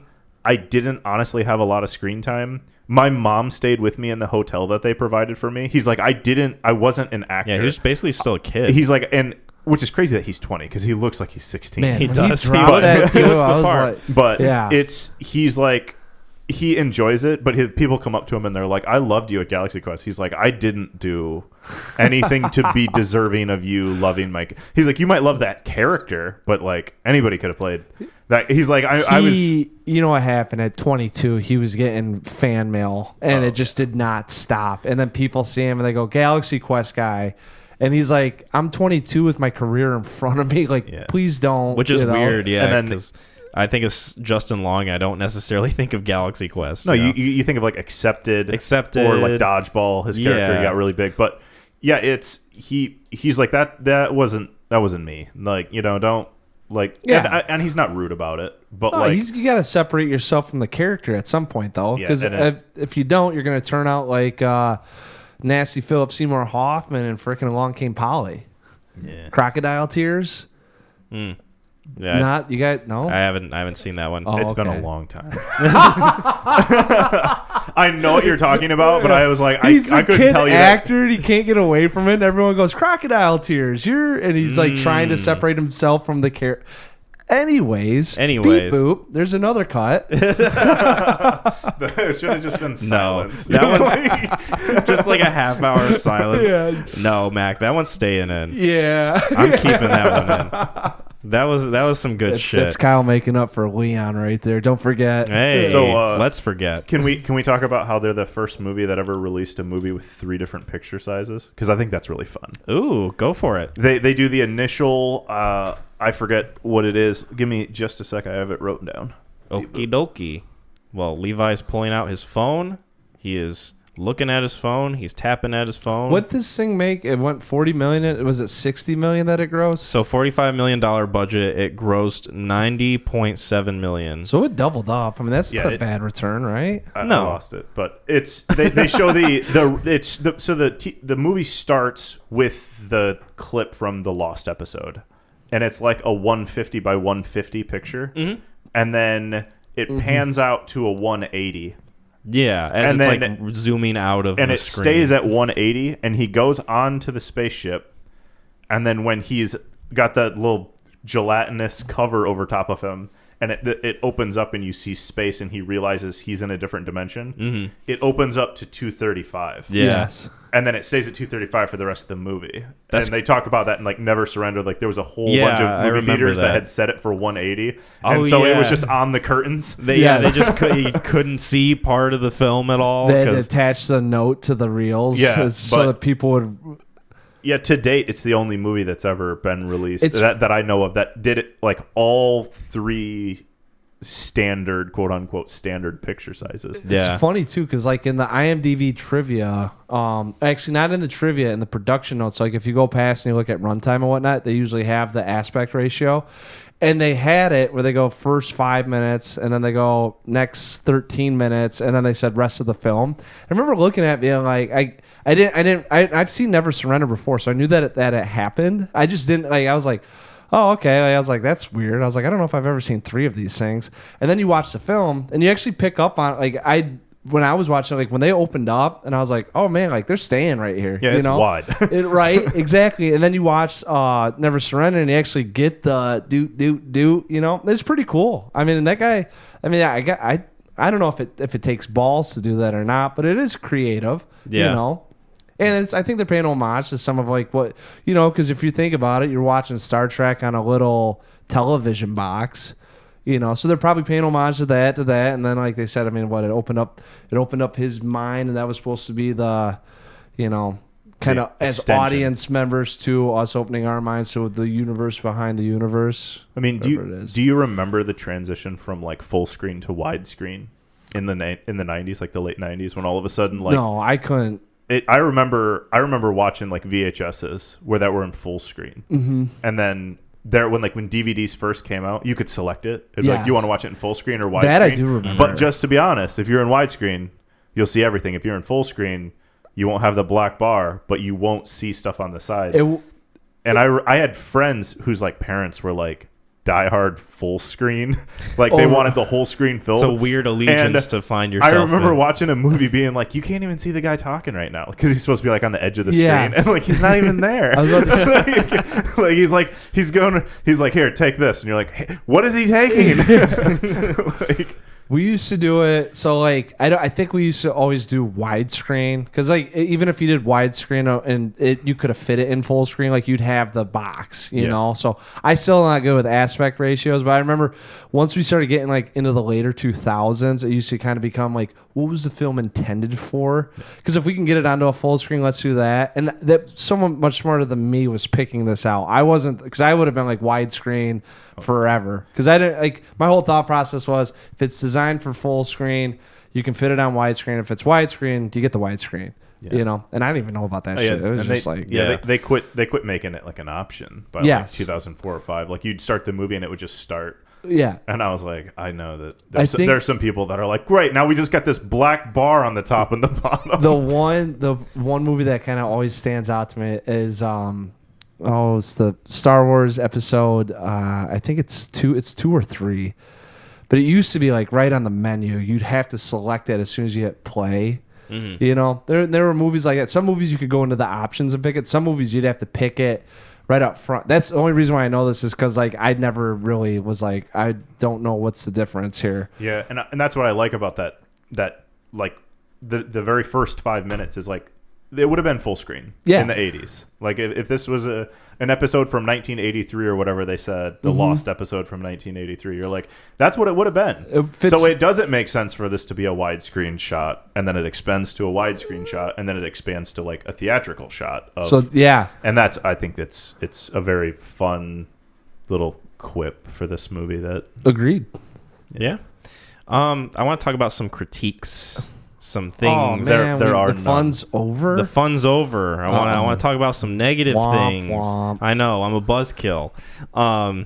No, it's not anything like super, serious or anything. Just some things about it that are a little dated, like some green screen stuff. Mm-hmm. I know you mentioned some of the like practical effects stuff where you can clearly tell, oh, that's just a dude. It's just a human underneath that plasticky, rubbery, whatever latex layer of alien skin. And there's just some like stuff about it that's a little tropey, Yeah. Like Grabthar's hammer. As soon as you learn that Alan Rickman's character hates saying it, later in the movie he's going to say it in a way where he means it. Was that like a verbal Chekhov gun? I was thinking about that. Like it gets introduced, right? And it's got to come back for a meaning. Yep. Were they doing it in like a... I feel like it feels like that. Right? Like that's... Like, so watching that and then like watching Never Surrender, they kind of bring it up. And I was like, oh my God, did they use like a line as a Chekhov's gun here? Mm-hmm. Because there's nothing else in the film that that it's going to come back to. Yeah. And then there's the thing with the, and they kind of did an okay job with like foreshadowing it, but like the whole, you get 13 seconds back, you can like fix a mistake. Remember how I told you I time shit? Yeah. Did that fucking one too, because I was like, this feels way longer than 13 seconds. It is longer. I mean, it's supposed to be like slowed down, slow motion. When they start getting shot, it slows way down. But I was also too like, all right, even Wyatt Earp, I don't know if he's finishing this crew off in 13 seconds. Yeah. That's like Equalizer time. Denzel Washington right there. There is one scene that I caught as a kid that still bugs me now. And it's the only part that doesn't make any sense. And it's when they're leaving the dock, which is a very fun scene where they like just along the side of it. It's they're hitting and it shows the nose of the plane dragging against it. And then all of a sudden it clears and then it's just a whole wing on that side. I did this. I was like, as a kid, I remember watching it going, where's the wing? Yeah. Like, is this like, you can't even position the ship in a way that it would only drag the nose and not touch the wing. So I was doing it and I didn't go back and I was like, the only way this makes sense is if the wings are below the building itself. Yeah. So like you could hit the nose, but the wings would clear underneath. Yeah, I was wondering that too. Like the physics were all off. When it comes out, it shows the hangar though, and it's just it's an egg. It surrounds the whole ship. I had the same thing watching it this time because I was like, oh, this is a really funny thing, and I was like, it kind of it's whatever, and all of a sudden the wing comes out. I was like, hey, wait a second. And I was like, that's not right. And then I wasn't looking at the hangar itself, so I wasn't thinking like, all right, did it clear? And then I was like, all right, like just because I'm lazy and not going to go back and watch it, like I'm going to say it got under, but I don't think it did. I think it's one of those things where you're like, all right. Comes through it. Yeah. You just got to barrel through, much like the ship did out of the dock. Much like Kyle's criticisms of this fantastic film. We just got to barrel through it. Not the Enterprise. Yeah. The NTE. That was a fun little factoid. To save a lawsuit. We literally called it not the Enterprise. So they can stand up in front of the judge. Yeah. Your Honor, it's right there on the ship. And that's what's so funny is that like the people that design the ship and they design like the practical stuff of the woman that designed it and did a lot of the design was the same person that did the design for Next Generation Star Trek. Yeah. And parts of a lot of other like the Star Trek movies that were like coming out in the 90s. Like they were like, yeah, no, I worked on those. That's how like I designed that, so I know that we'll be okay over here. Yeah. Which it's very fun. It works too because obviously this movie is very much paying homage to like Star Trek and all those different sorts of like old sci-fi kind of like movies and TV shows. I do like how Alan Rickman the whole time he just has the thing on his head. Like you never see his character without it. No. And I like that the movie does that. He's in at home after Comic-Con and he's still wearing it, like getting beers out of his fridge. He's like, I don't know what's wrong with him. He's just a loose cannon. You're like, why is he still wearing that? Which is funny that he's saying that line while he's got the thing still on his head.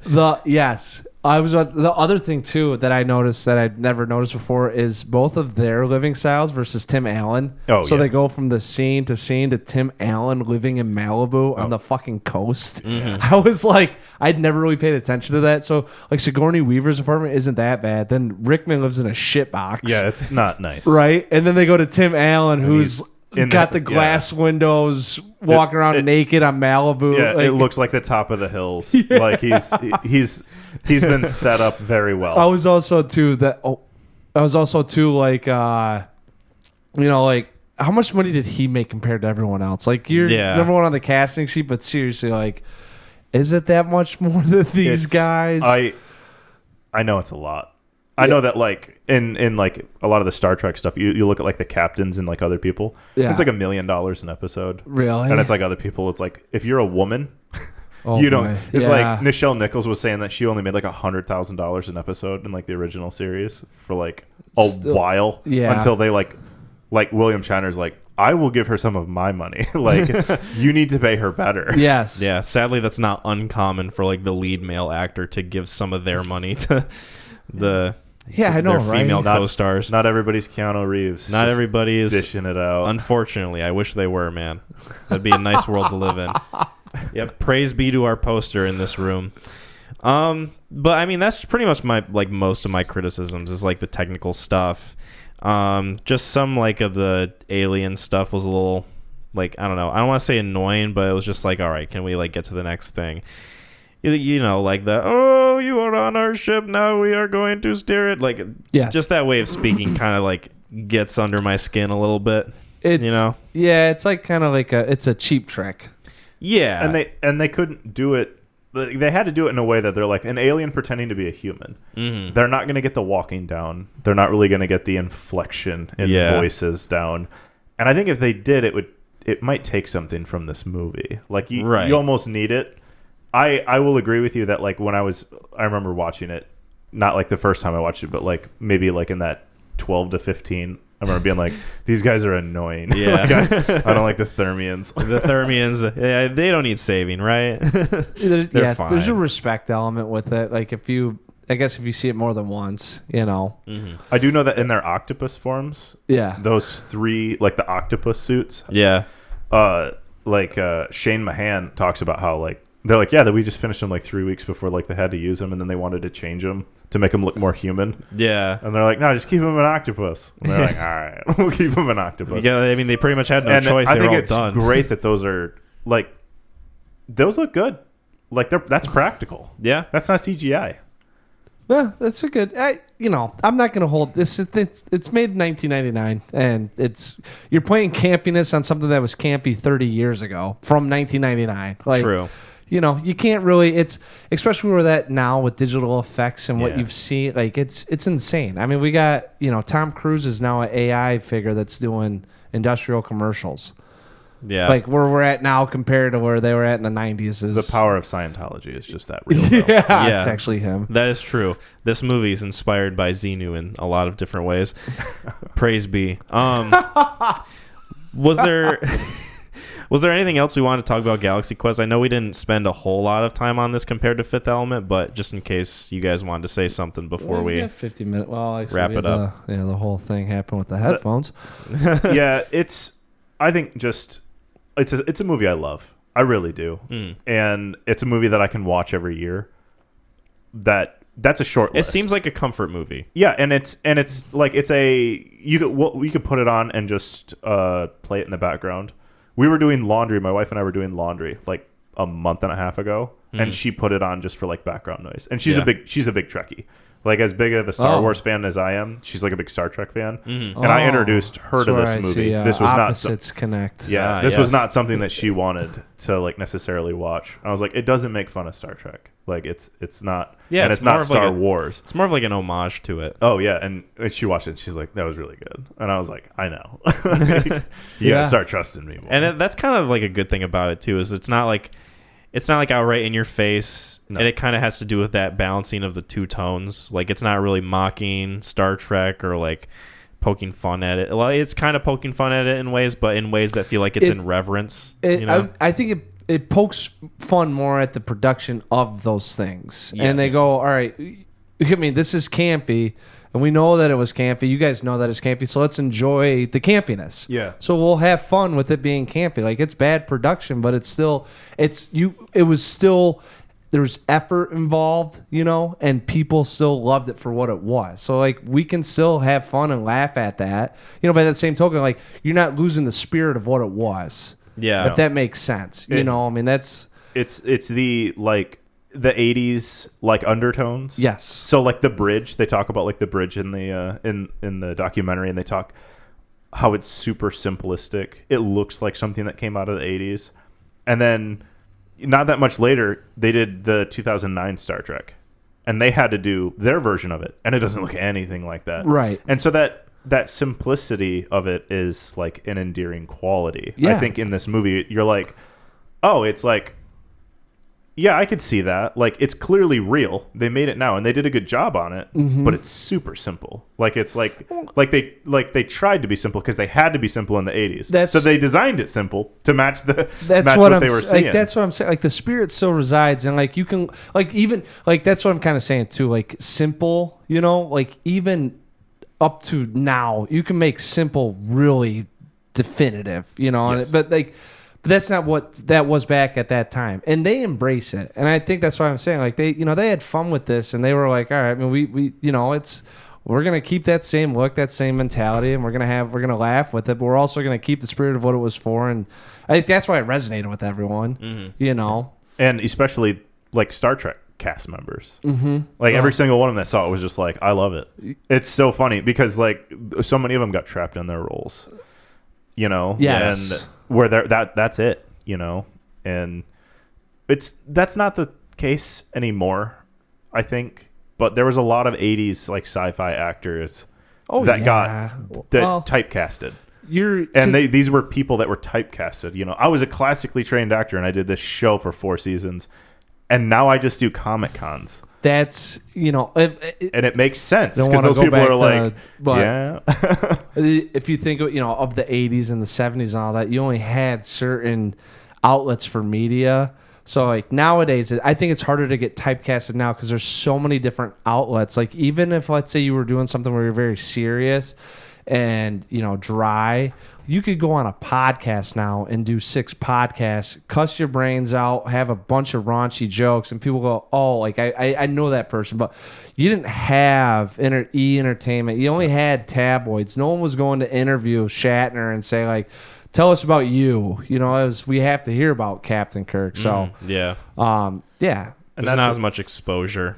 Exactly. And that's what, like, even Tim Allen himself was almost typecast and didn't get this role because they're like, yeah, he's funny, he did these things, but like, there's got to be some seriousness. Like, there has to be some funny parallel. It needs to be a grounded it. person. They're like, yeah, he can do it, and they're like, we haven't seen it yet, though. Yeah. And then you're like, oh, so you're doing the thing that the movie's about? I think the best thing one of the funniest lines in this, and that would be my last thought, was in Never Surrender. They do the thing where he has to tell the Thermian that he's an actor, Yeah. and that's like one of those adult themes where it's kind of emotions run. It's a little bit deeper for a kid if you think about it. Cause My daughter was shook.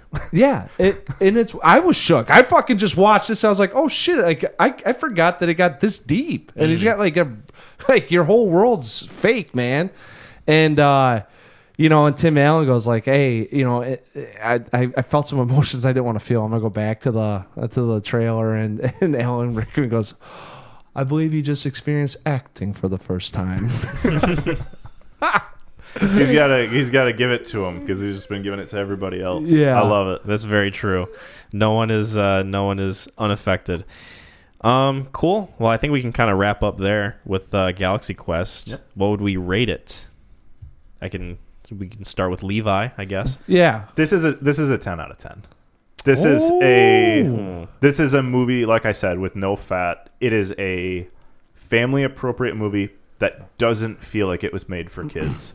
I I can't tell you how many times I'll go to see a movie that looks good. Like I'll go to see like a war movie, for example, like a World War II movie, and I'll see it's PG-13, and I'll go, it's not going to be that good. Yeah. Because war isn't PG-13.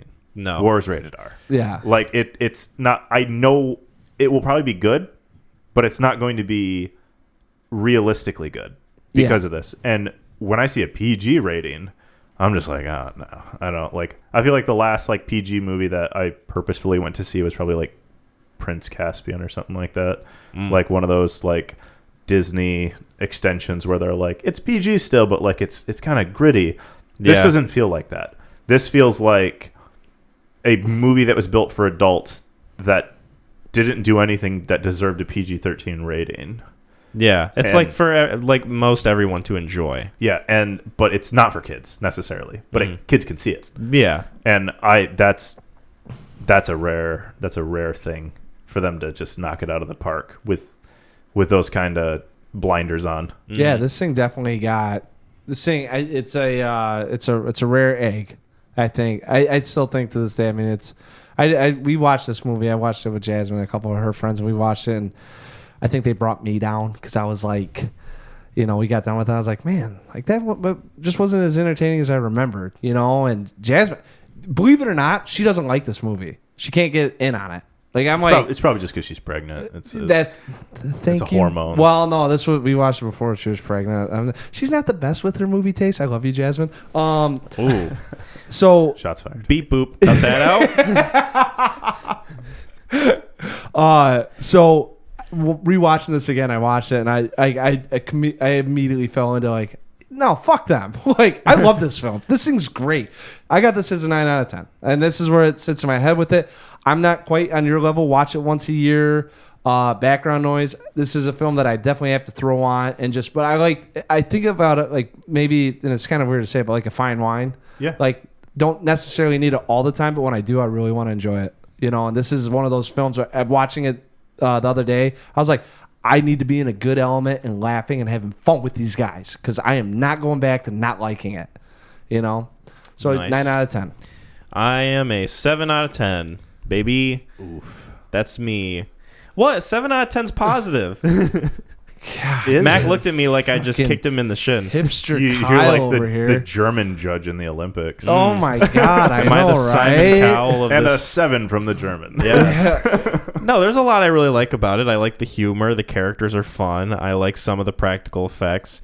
Some of the special effects are a little dated. There's some stuff that's a little predictable and cliche, and some things that don't necessarily hold up quite well. There's some technical aspects here and there that are like, okay, that's a little janky and goofy.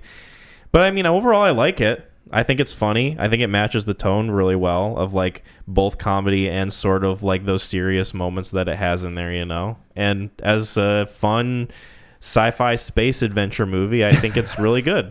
He says with an undertone. It was definitely a movie. Yeah. What did you give The Fifth Element? 7. Also a 7. Yes. I'll tell you what. Doing So movies with two double 9s and two double 7s. I'm telling you. Well, double 7 for that guy. That's a pretty good. He must have enjoyed himself this weekend watching these things. It was good. I liked it. It was a fun time. Here, I'll say it like the Thurmans. It was a fun time. I had a good time with this what knocked movie. It down. That's what knocked it down right he- there. That would have been an 8 if those things weren't doing that thing. He can't handle the mannerisms of the Yeah, aliens. it gets under my It's skin. his I don't first know. time. He'll watch it again and have more respect Yeah. for what that guy had to come up with on the fly. Yeah, True. in a year and a half from now, watch it with the group of friends, Okay. and We'll you get a will movie night not. together. No, well, be careful because I did that and it got worse. So Oh no. if I hadn't rewatched this, I'd be sitting in your boat right now. 7 out of 10. But I think it's a good score. It's closer to an 8 for sure than a 6. Yeah, I've been doing this. 7s are respectful. 7s are good for you. Too bad you don't do being- 7.5s, huh? Yeah. We haven't really dabbled into the decimal system yet. We're Yeah. still kind of What am I, Dewey? get them.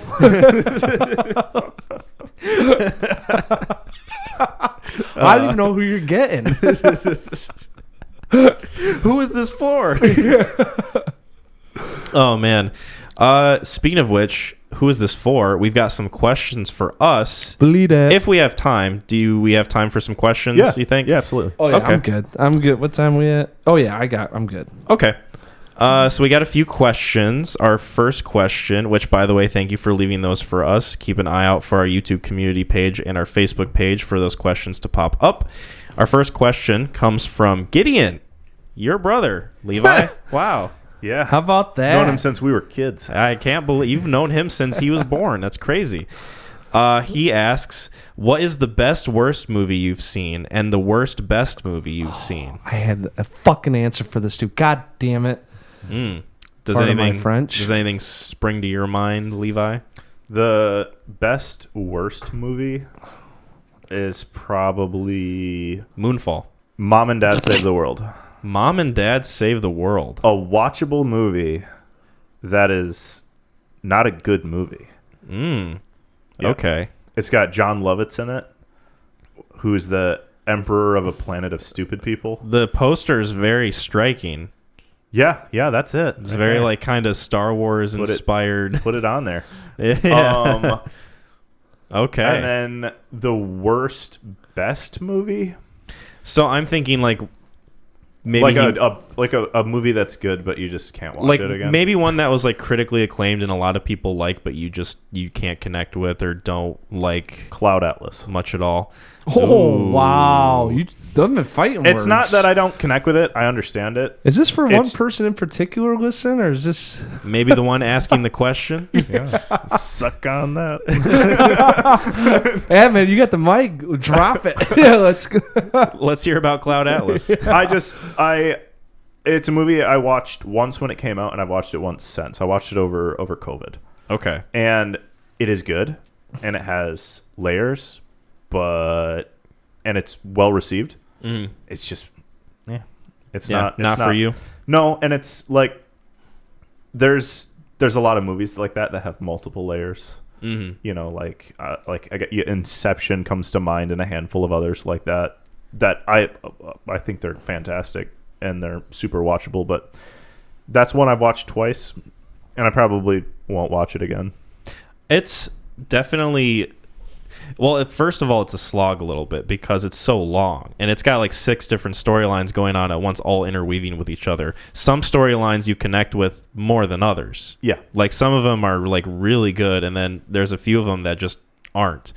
And I think it's very messy too. Yeah. Like it's not really, it doesn't feel like all that coherent, even though like the music and like all the technical aspects and stuff kind of like work to a crescendo at different points and they work well together. Right. Some of the scenes just feel really kind of jammed in there, you know, like a forced puzzle piece. If you had to watch that and then you watched Everything Everywhere All at Once, you would never go back to you Cloud would Atlas. not go back to Cloud Atlas. You go, that's how you do layered stories. You keep the same, theme without changing the theme and the tone Yeah. every 15 minutes.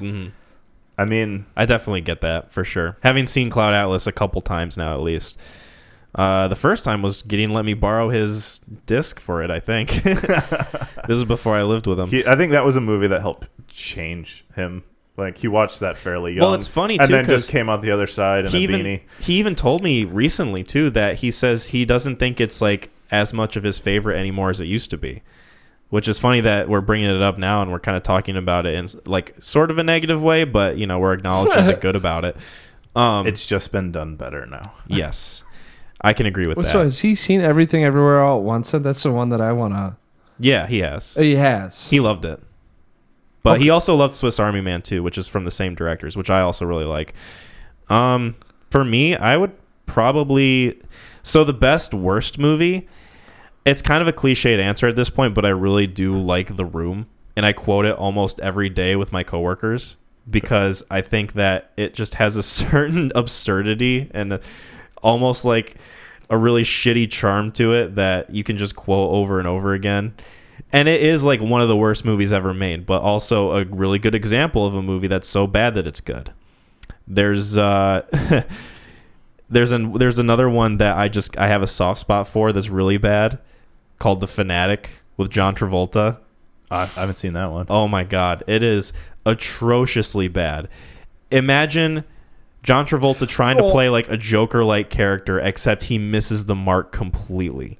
Oh no, like on purpose. See, And it's this like is it's like so cartoonish. So I'm Gideon's gonna have to chime in with this now, because now I'm wondering about the question itself. It sounded like a movie that you actually like appreciate. That's Yeah. Like a bad movie that he's you not like. Appreciate it. This is open ridicule. Of Hey, these I films. appreciate it, Yeah. just in I the was ways about they to didn't want me to. Yeah. Yeah, you got a best worst is Okay, I have an answer for that one. Okay, that's what I'm like a Razzie winner that you would fight on a hill for. I was about to say, because I'm going through my shit, and I'm like, the ones that are very drastic, like I love, like yeah. Yeah. Realistically, there's probably some zombie movies out there that are actually the best worst for me. Where I'm like, it's a piece of art. It's fantastic, and everyone's like 1 out of 10. You're like, really? Yeah. No, I genuinely do like the movie Sahara. Sahara's fantastic. There you But go. Sahara- That's a good example. But Sahara is a well-received movie. Not now, but like, hold on 1 second. I got this all up right now. Let me look. is it bad? I don't know. I was gonna say I think it's a very middle of the road. I want to say it was like a 60 Rotten I think maybe Tomatoes. when it first came out, people liked it, but then as time has gone on, I think it's a 6.0, so that's like down there. That's Yeah. the threshold of are we turning this on What's or the not? tomato score? Oh man, I gotta go. Here, on. I'll look up- That's like the You true, got that one? I'll look up the Letterboxd rating. That's the true. Oh, I don't know. Like, because the Rotten Tomatoes So is anybody. you're a tomato. I think it's more. You're a tomato. all right. Judgment has been passed. You're a tomato. Well, I don't think there's any one sort like the Metacritic No. was one that was in there. I mean, you got to imagine that the critics said that Fellowship of the Ring was trash before it hit like theaters for everyone. Really? And then they turned around and they were like, "No, we meant like good trash, yeah, the type that you'd pick out like an E. Academy Award-winning trash." So on Letterboxd, it has a 2.7 average, which is pretty on like the low side out of 5. okay, So it's like kind of halfway there. I say a like little bit. 60%. That's like It's almost not like bad. on par with like IMDb. That's just like a fun, one and done fun movie. Oh, But yeah. it's like this is 38%. Oof. I stick by. I think that's a good pick. That's the two. I got a couple that I throw out there. I'll go with 2. But yeah. Anyways, Anything you with go on, and then anything the with next- Steve Zahn. Yes, Steve Zahn. I really like him could do and Matthew Saving McConaughey. Silverman. Saving Silverman. It's a fun movie. Yes. For worst best movie, I mean, if we're talking about movies that are critically acclaimed, 2004 Crash, I'm not into. Sam's gonna give you a hug. Yeah, like that movie, it's so on the nose with its themes, and it's not subtle in any way, and it's almost like cartoonishly in your face about the subject matter. Yep. But it won. I think it won Best Picture, didn't it?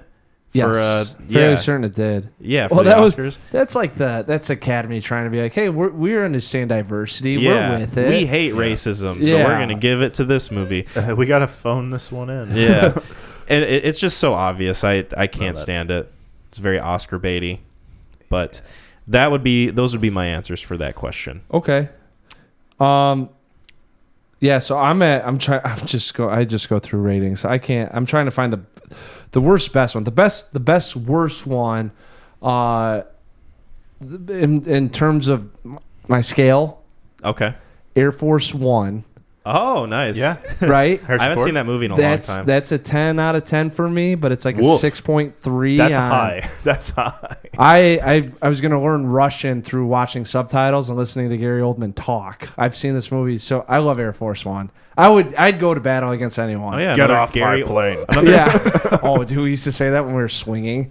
We used to hit each other off the. Anyways, Another Gary Oldman villain movie. dude, Gary Oldman's like top 5 guys that he's already a dude though, so I can't say top 5 guys that are dudes. Like he's right there with Tom Hardy. That's half the reason why we saw Tinker Tailor. Was one to see Tom Hardy. The other one was Oldman was leading it, so you'd think it would be a kick ass. I mean It was a little slow. that could be my worst best or best worst, however you want to view it. No, the one that has the biggest difference though in terms of rating versus IMDb is Ready to Rumble. I got a 9 out of 10 for Ready to Rumble. It's starring David Arquette and Sean William Scott, the guy that does Hawaii Five-0. I know Sean Williams. I don't think it's not the American Pie one. It's the other one.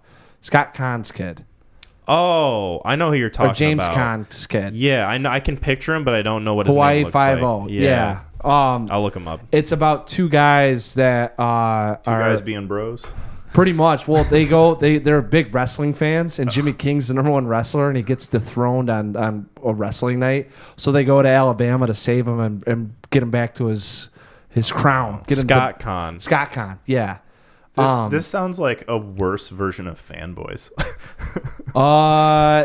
It came out in 99, 98, so I think it beat Fanboys By a decade. Yeah, I was about to say this is like a buddy film. Yeah, a buddy trip film. I'm telling you, we'll probably I'll recommend it to you to watch because at some point we'll have to talk about it. I used to know the opening monologue for this thing.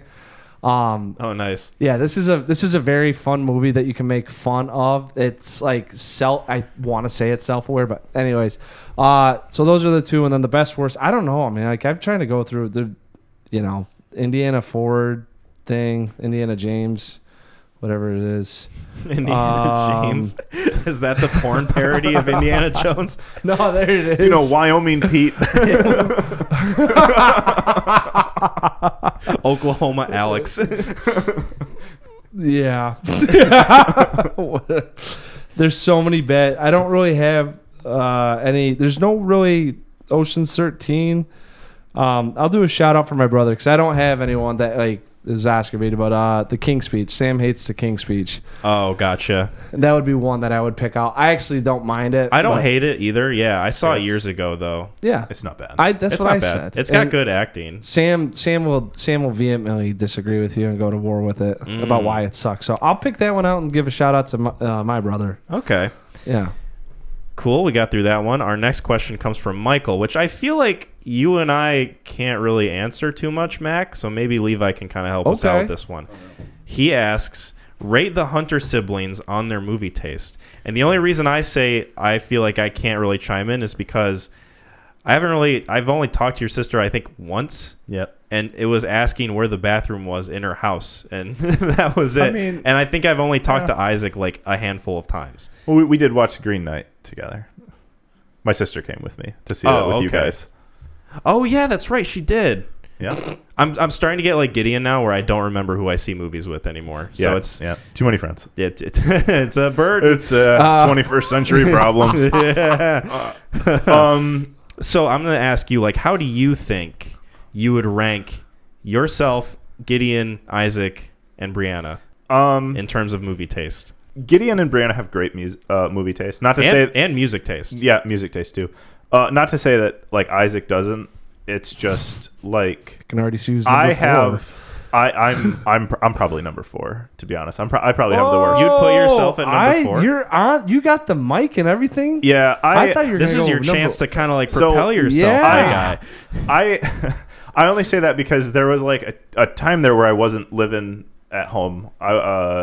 I was a reservist for a while, and I was living down there. Mm-hmm. And I would see every single movie that came to theaters because there's nothing to do in Indiana. And I would see all the movies. Indiana James. Yes, Indiana James. Takes on the one-eyed Willie. Yeah. And I would watch them, and I'd be like, this movie was good.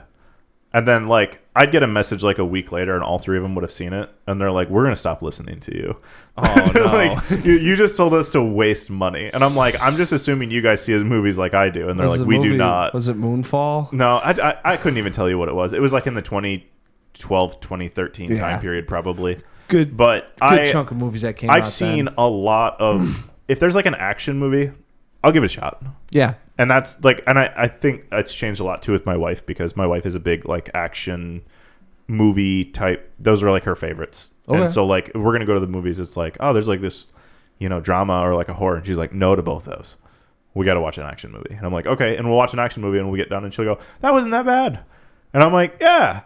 And then they'll be like, no, it was awful. Like, it was terrible cinematography. It was very poorly. Talking about. Like, yeah, it was very poorly written. I'm like, yeah, that too, but like, it was entertaining. Yeah. But like, yeah, Okay, so you're at number 4. Then. Yeah, I don't know.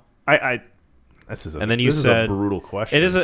Mikey asked it, so he's a brutal person. Mikey is. No, he's not. He's sweet Mikey. Oh, don't let him fucking fool you. But get him. Yeah, I don't know. Speaking of Dewey, You can. I'll take the L, and you can just tie those ones up because. So you'd say you said Gideon and Brienne are at the top. They have. Yeah, they do have. So they're like tied for first, kind They of. are the ones that tell me to watch more movies than like anyone else. And then Isaac's in the middle. And Isaac is too busy for a long time being in college, and now he's like a historian at a museum. And I don't know what his schedule looks like. You shift into that third spot. We'll bump Isaac back. Yeah, we can bump him back. I mean, I Okay. think a lack of watching movies is probably. He sounds like he's equivalent more to like being- on the Nat Geo documentary thing. yeah, That's not. It's That's we'll- not. Like we'll he's in a watch- different league. You know? Yeah, he watches a lot of new movies, and we'll like if we're like, this is great, he'll watch it and be like, that was great, and we're like, all right, he's got good taste.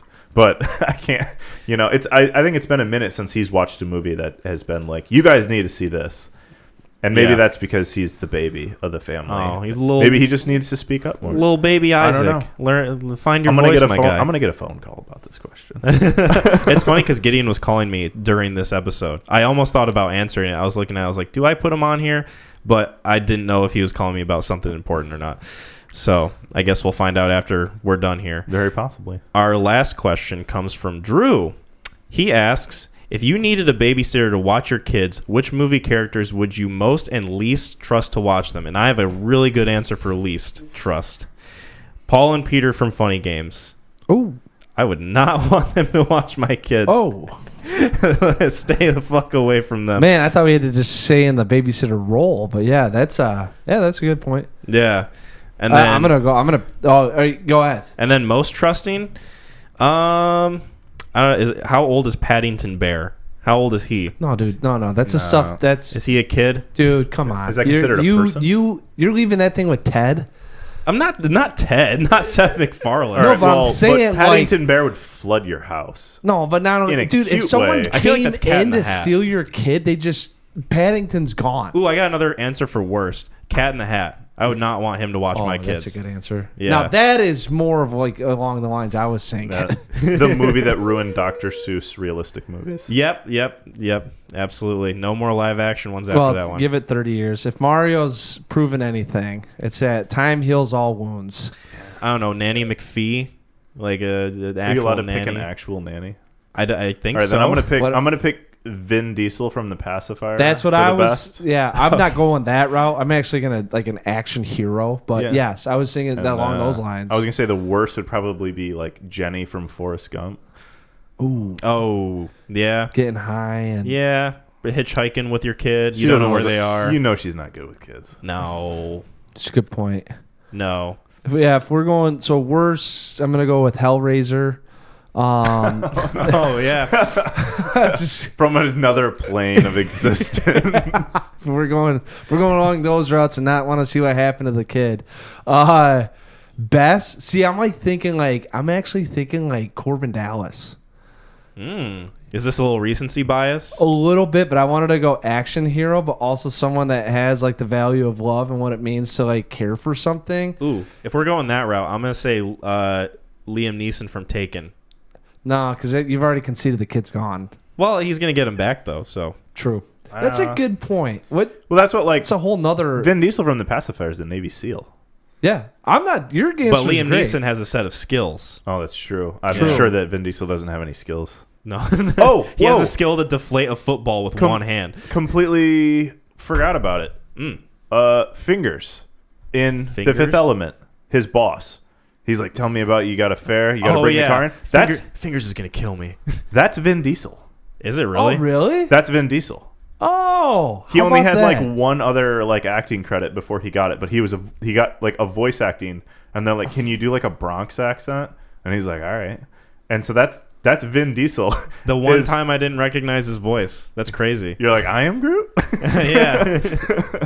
We are Groot? I completely forgot about it until I brought him up, and I went, "I feel like he was supposed to be a topic." Yeah. Well, we brought him up now, so Yeah. Look, hey, if never late people- than never. If people Thanks for sticking around, guys. missed out on that conversation, they can have it now. Cool. I think we answered that question pretty sufficiently. Yeah, I think would so say. too. All right. Cool. That wraps up our episode. Thank you for coming on, Levi. We Yeah, appreciate it. Thanks for having me on. It's been a lot of fun. Yeah. Hope It you was enjoyed great. yourself. Yes. That was cool. Great film recommendations. Yeah, had Great a lot of conversation. fun talking about them. some goofs and gaffs, some riffs and raffs, Yeah. all the adjectives or whatever I can throw out there. Hijinks. Speaking of Dr. Seuss, Speaking of Dr. Seuss, I'm going to go ahead and recommend a movie because he loves doing that, I think, right? Dr. Seuss, somewhere out there in the world. are you doing a soliloquy? I don't even know what that means. So it's my turn to recommend Yes. film. And what I recommend, I think, will depend on what you answer. So Oh, I hope it's not a math question. it's the very most simple math question that I think you would be able to get. Let me look up my list here. Okay. So are you in the mood for just one recommendation or for me to throw out two? Because I can do a double feature. I don't know how you're feeling, though. I'm good. Well, I would say if we want to talk about Guardians on the next, or if we don't, because I got the reason why I'm cool with the two if we don't, because I got a double feature too that I want to do. Okay. And so if you want to do that, unless you want to talk about Guardians, that'd be kind of where my thought process is. We could talk about Guardians, so maybe I'll save my idea for next time. Yeah, I'll do my double feature. You do your double feature. Yeah, let's do that. Quadruple feature. Quadruple feature amongst two episodes spanning time. All right, well, Buffalo now 66. I think I do have that on my list, actually, but I wasn't thinking about that. So, okay, I've got a good one. Okay. We've been talking about with some questions that we got from our last episode from Levi and, discussing different apocalypse movies and things of that nature. Okay. I want to discuss The Road Interesting. with Viggo Mortensen. Yeah, I've seen this. I've seen this one time, but it was at 2 a.m. and it was I think it was like right after it got released or something like that. It was on Netflix for a hot cup of coffee. Yeah. So I've seen this before once too, and it's based on the Cormac McCarthy novel. Yep. So I figured that also lend itself to a good conversation because Yeah. I've read the book. So I know the differences. I know the similarities. I can kind of... I've read one You're other. a fan of no punctuation, huh? Yes, I'm a He fan does of not no use any quotation marks. Any punctuation. I was going to say, I read, why the fuck am I drawing a blank No on? Country for Old Men. Thank you, God. Yeah. I was gonna You say, can tell like how his- much I read. Yeah, he's a fan of not using quotation marks to separate dialogue from just straight up narration. So that's a fun part of his prose. You don't lose the dialogue though. Like it's easy to follow. No, it's easy to follow. They won't tell you when someone's talking, which No. is the downside. You're like, he doesn't ever say he thought. You're like, why would he say that out loud? And Yeah. then you're like, thank goodness I was thinking. You're like, oh, all right. Yeah. So yeah, we're gonna watch The Road and also talk about Guardians of the Galaxy 3. Cool. So we'll discuss those two films. Be sure to check those out before episode 47. Believe that. So, 47? I know. Holy shit. I know. We're getting up. We're gonna have to start thinking about our AARP pretty soon. It's getting there. It's getting there, man. Thank you guys so much for listening. We appreciate it, and thanks again for Levi for coming on. Yes. You can find us on www.neoncrewpodcast.com. We're also on YouTube, Spotify, and Apple Podcasts. Subscribe to the YouTube channel if you haven't already. We're slowly getting back up there with 230 subscribers, so that's pretty cool. Shit, really? Yeah. Yep. We're getting there. It's pretty epic. Dope. I know. Follow us on our various social medias. We're on Facebook, and check out our YouTube community page. I post stuff there pretty often. And yeah, I think that's pretty much it. Oh, get some merch.